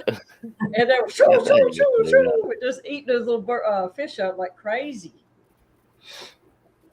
The cool thing about them, I like them as the minnows, because you would have to take a 5-gallon bucket with baby food, baby fish food, and walk around the pond, and you see all these little fins sticking out of the water, like hundreds of them following you. And then if you turn, they all turn. You would just play with them like that. Yeah. Then when they get older, we had this hopper thing that shot the food like towards the center of the pond, and they were just like. But you had to worry about land predators too, the ones with 2 legs coming and fishing at night. So that's another problem. Oh yeah. But it's a hard life. Are we supposed to play a coffee cup sponsor thingy today? We could do that.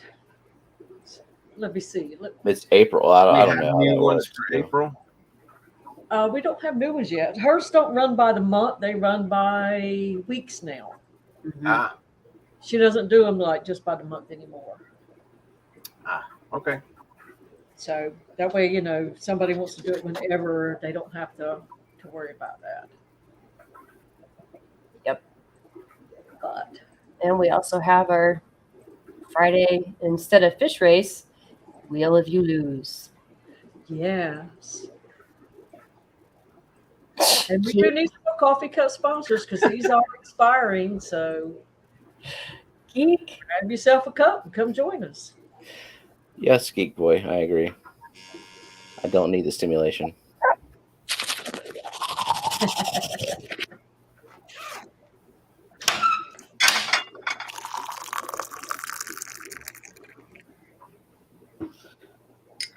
Gotta brush his teeth and then zip up his pants and pour some coffee. That's my morning routine too. But I like to think of it as the lady zipping up her dress after she brushes her teeth.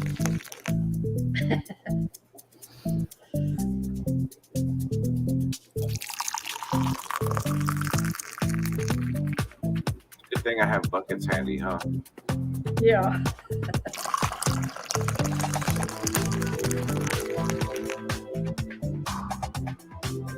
I don't take my water pills after the coffee cup commercial. I do have this empty whiskey bottle here.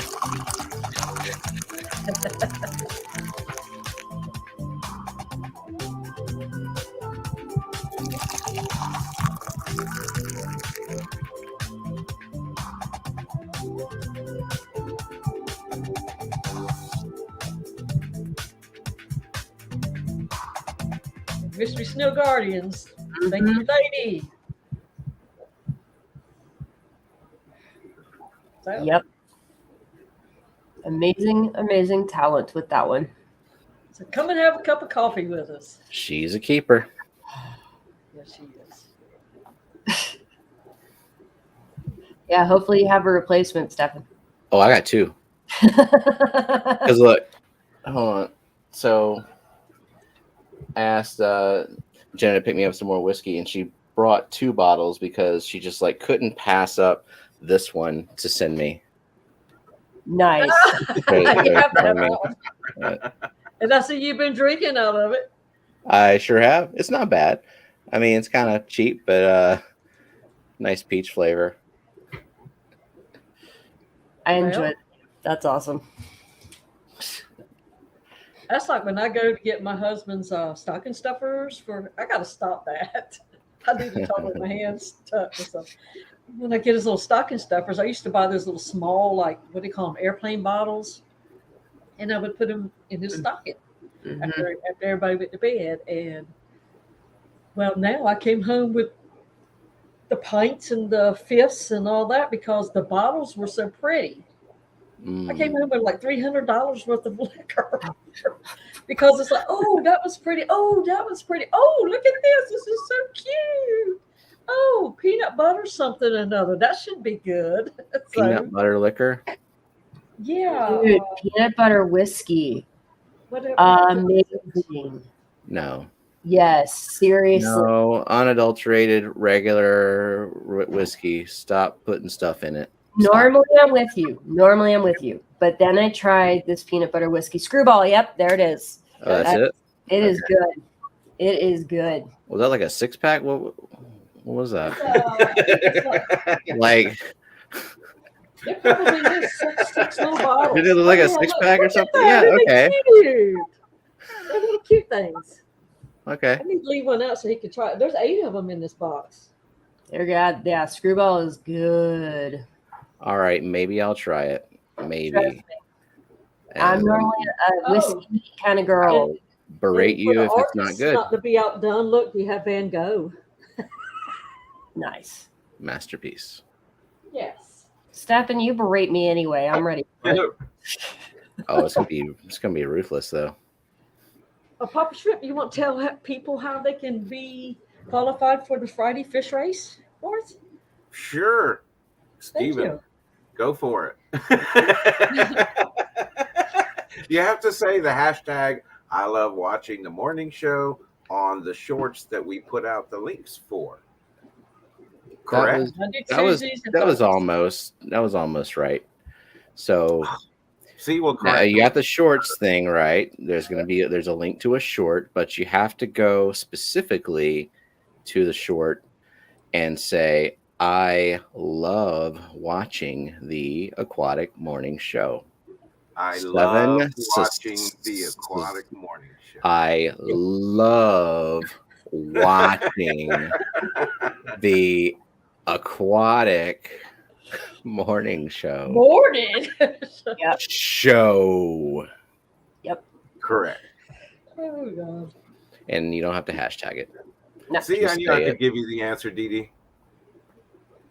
But that's how you go, folks. And we're going to have the wheel of you lose because we like to torment people. Yep. Instead of having a fish race, I don't know how to do the fish race. So Stephen has agreed to do the wheel of you lose.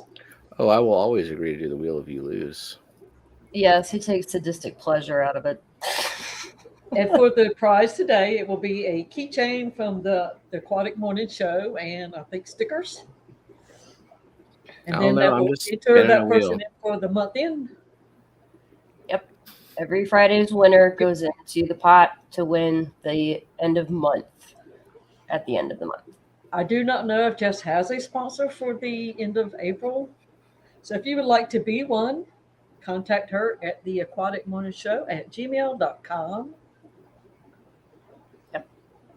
And you don't have to give the same kind of gift that the one before you gave or whatever. It can be different. So if you have a store, you can use your store. Or if you have a store you want to support, you can also use that store. Whatever. Yep. It's all up to you. Exactly. Yesterday, we gave out a $100 gift certificate to the Aquarium Co-op to Jennifer Weaver. Yep. Oh my God. Hi, Eric. Good morning. Oh my God, Eric. Just go back to bed. Gonna be this late? Why even bother? I just laugh that whenever, the energy from Eric comes off, even his chats, you know what I mean? Like, it's not like, hey guys, it's like, oh my God, hi Fish Fam. Like, that is completely Well, Eric. clearly he's well rested. But we need that. We need our Erics to Yes. bring us Yes, some energy. but we needed him like an hour and a half ago. I know. And That's Eduardo, because he was building his energy up. yes, and Eduardo, you're going to make the wheel angry. I can only imagine he was very irritating as a bunch of teenagers. He was probably the one that was up at the crack of dawn, ready to go play, and nobody else wanted to. They wanted to sleep till 2. You start knocking on windows in the neighborhood. Y'all ready to come out and play baseball? Yeah. I never have enough energy to handle Eric's energy. Who does? We have to combine our energies. And then Paul Soltero, yeah. How do you know Eduardo's in the stream? There's lots of yelling, lots of capitals, lots and lots of all caps. Mini And capitals. the only reason everything isn't capitalized because he knows it'll get him kicked off from the Google mod. Mm-hmm. Yeah, the Google Tree. mods don't like it. They don't like it. And yes, Gardens, once again, there she is. She put a bunch of Ferris wheels. I think she's telling us to get on with it. Hey, Gardens. Hey, Get Gardens. with the program. Gardens. Shut up. We got it. Okay. We're going to get it. I think it's funny. Wait, I didn't say that. Do you? You think it's funny? It's Look, think air very quotes over the podium. Funny to you? I'm never going to live this down, am I? Nope. Nope. Eh. All right, so the wheel is populated with the list that I received, and if you did multiple comments on shorts, then your name is on the wheel multiple times, but of course written differently because me. And so some people have multiple chances, and others only have one chance. If the wheel lands on your name again, that means you lose, and everybody is going to lose except for one person. That's why it's called the wheel of you lose. You lose. No, don't do that, Gardens. I'm sorry. Are we ready? Yes, we're ready. Let's go. Do it. Spin it. Geek BOI. I don't know if you're on there more than once, but you lost that one. This time. Yeah. This time.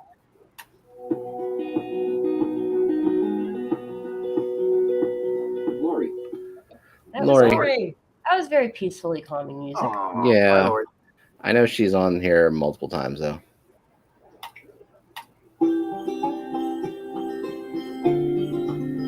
Oh, it comes up a different song every time. Snoochie Boochies. Yeah. Well, I used to play the same song, but then that gets old, doesn't it? So I make it rotate through the ones that are available. I kind of miss Snoochie the Boochies. I kind of miss the OG song.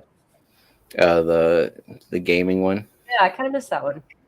Sorry, Snoot. Sometimes it comes up.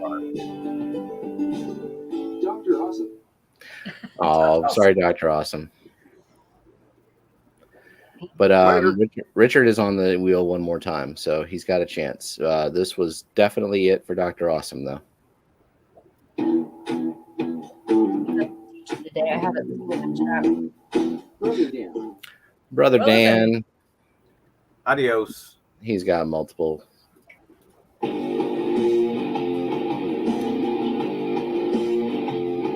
pinned in. Dee Dee. Oh, I'm so sorry, Dee Dee. what will it be? Renee House. Renee House.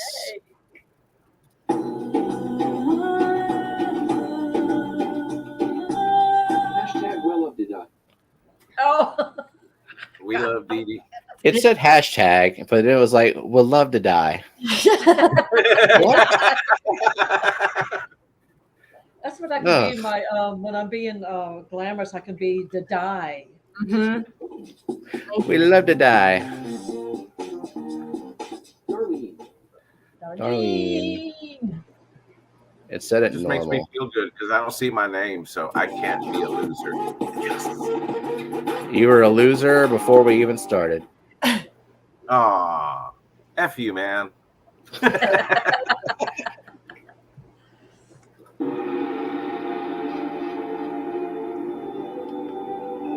Eduardo Antonio Orengo Costa. Oh yes, Mr. Oregano. Mr. Oregano. He's got 2 entries left on the wheel.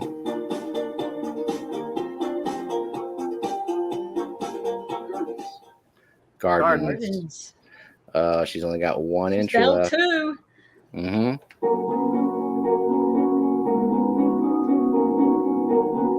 Mr. O. Uh-oh. That's Mr. Oregano. Oh, Mr. O. That's good. Yeah, he's got 1. He's got 1 left.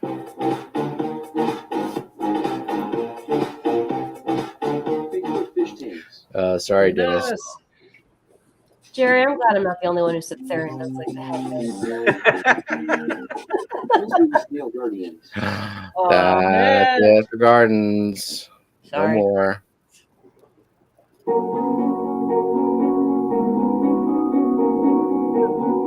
Monster Fish Gal. Lori. Boy, down 2. She's got 1 left. I think that would be epic. Dennis Lord. Dennis Lord. Yes. There's good. Okay, that's it for Dennis now. Bye-bye. Scotty Aquati. Scotty. It's pretty good.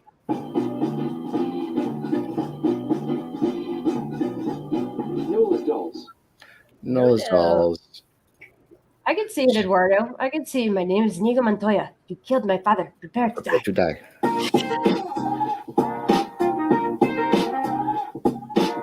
Debbie Holden. Debbie. Yay.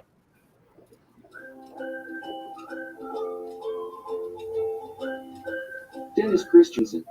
Dennis. Hello. Hello. Fishymon 64. Fishymon. Oh. Sorry, Fish Girl. Tukulai for Scully. Tukulai for Scully. Goody. She's got 1 left. 1 entry on there. Danny V. Danny V. Down to 1.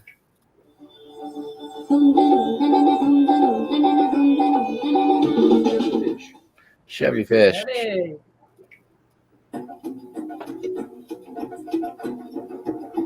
Oh no.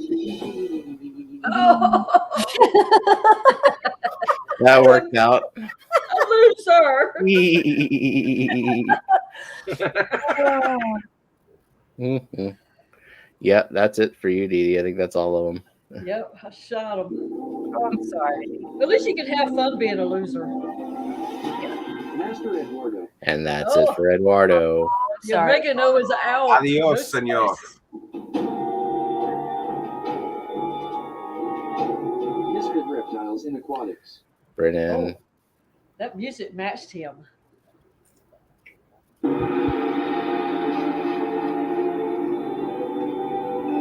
Aquati study. What the? Aquati Scotty, you got one left. Monster fish Lori.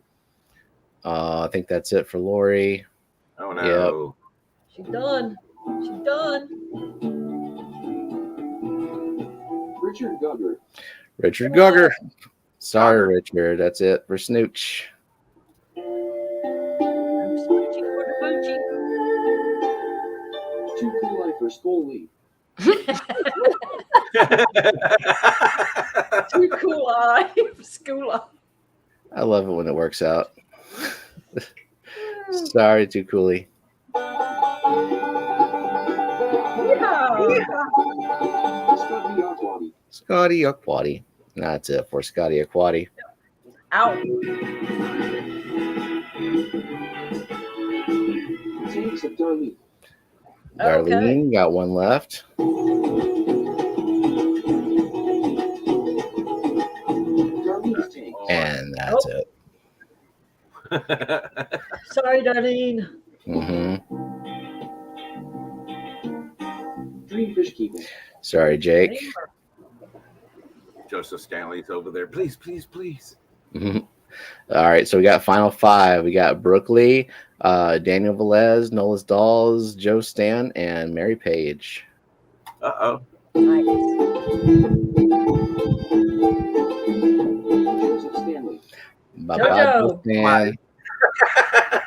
I shouldn't have mentioned your name. I blame you, Jerry. Reptiles in aquatics. Nola. Lola.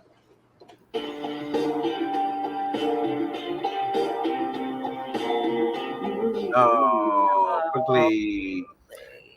What did he even say? It was like, beep, beep, beep, beep, beep, beep, beep, beep, beep, beep, beep, beep. That's what it sounded like. Yeah, Mary Oh, we Page got- and Daniel. Daniel Lewis. Sorry, Daniel. Mary Page. Awesome. Page. Oh, Steven, Yep. look at chat. What Mary about? Page, Hey, if you you're didn't put listening. Jennifer Weaver on there. She has 3. I did not see that in the email. Redraw. Hang on. Let me make sure that I didn't screw that up because I got a.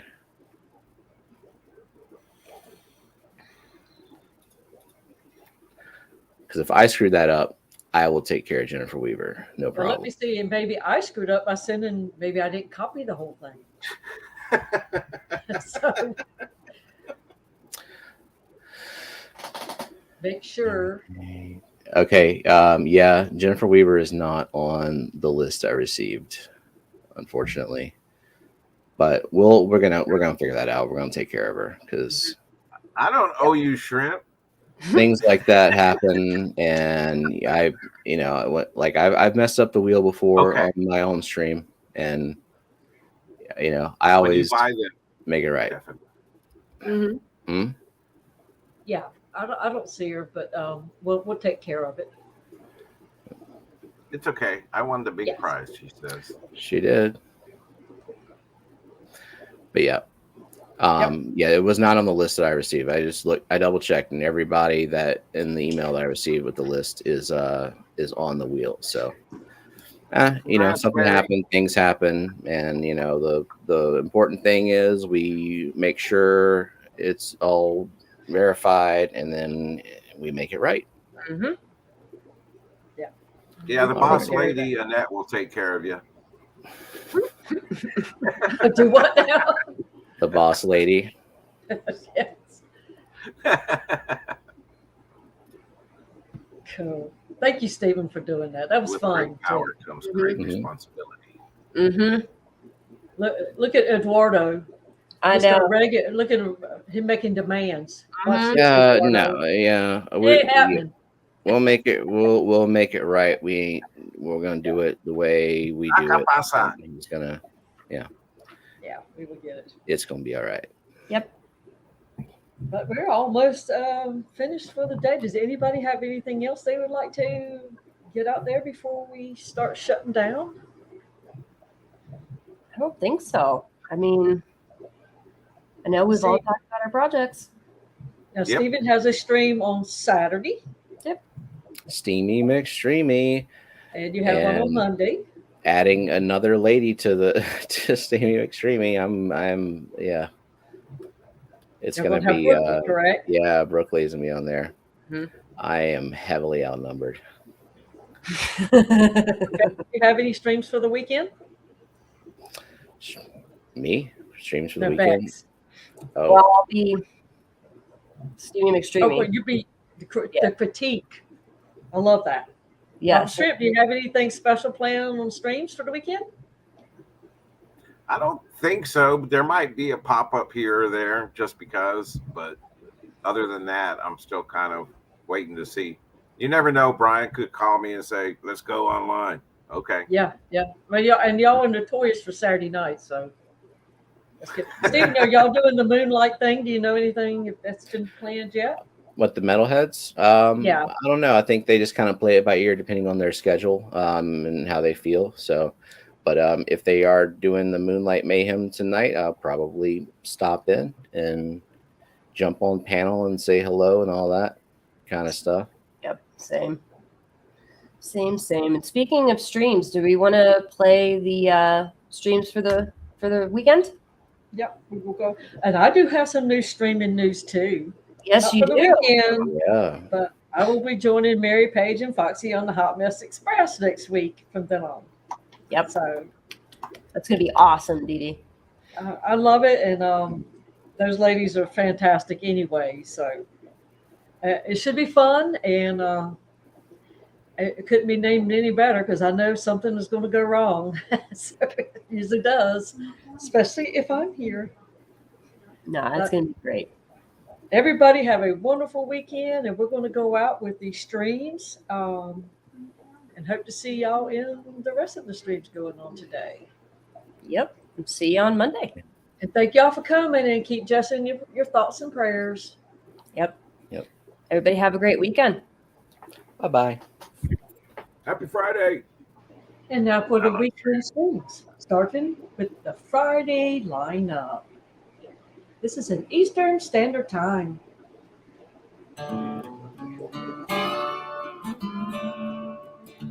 Started off the morning with the Aquatic Morning Show at 10 a.m. on Maine's Tails, Bird, and Fins. Didi and the Crew. At 12, Smart Fish Tanks Aquatics with John. And at 2, it's Afternoon Chat Delight with Rico Sting. 4:30, it's the members only stream on Lefty 3213A. At 6, it's Stay Fishy Friday, and also at 6, it's Cold Water Aquatics. At 7, it's the Secret History Living in Your Aquarium, Alex. At 7:30, it's Hippie John the Fisherman and Big Whistle Aquatics on Hippie John's channel. At 7:30, we have Aqua Malik. At 8:30, Father Fish.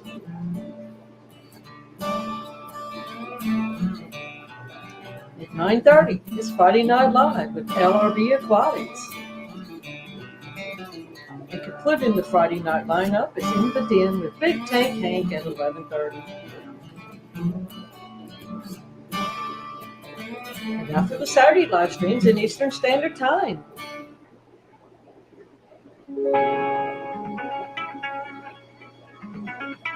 We start the morning off with the Saturday morning cartoons with Shanna and Jason at 10 a.m. Next up is Saturday Morning Live with Jimmy P's Aquariums and Ben Ochart, both at 12 noon. At 1, you have Mob Guppy.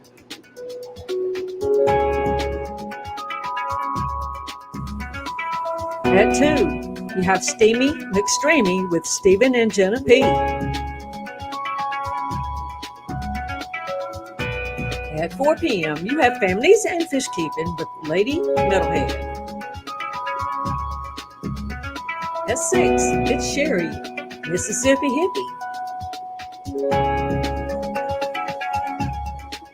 At 7, it's Discus Talk with Tammy.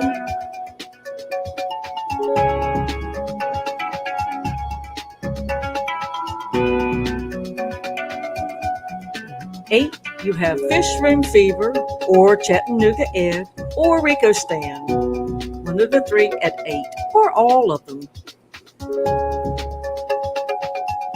At 9, it's Enter the Fishy Matrix with Danny and Fishy Biz. 9:30, Danny's Aquatics. At 10 is Aquafunk Live. At 11, she paints. Pam and Bob. At 11:30 is Glitch Aquatics with T and Aqua. And that concludes the Saturday lineup. And now for Sunday live streams in Eastern Standard Time. We start the morning off with the easy stream on Degenerate Fish Keeper with Jason. At 11, it's Mike's Turn to Aquatics.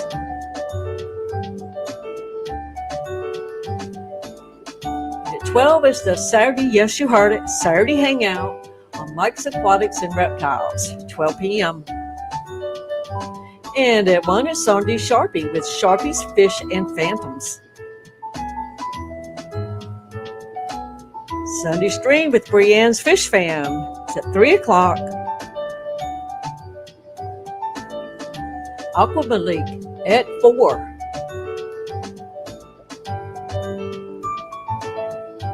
At 5, it's Science Gal Aquatics with Carrie and Jesse. At 5:30, it's Father Fish. At 6 p.m., it's Skipper's Aquariums. At 7, it's Q Aquatics with Susie Q. At 8, it's Tea and Fish Mafia on Kaler's Aquatics and Reptiles. At 9, it's Sunday Night Stream with the Danikins, Kitty and Danny. And concluding the weekend lineup is Atkins Nature Aquariums at 10 p.m. with Ian and maybe Cat. As always, Liquid Zoo. Matt, thanks for making this information easy to find at fishfam.link. Have a great weekend, everyone.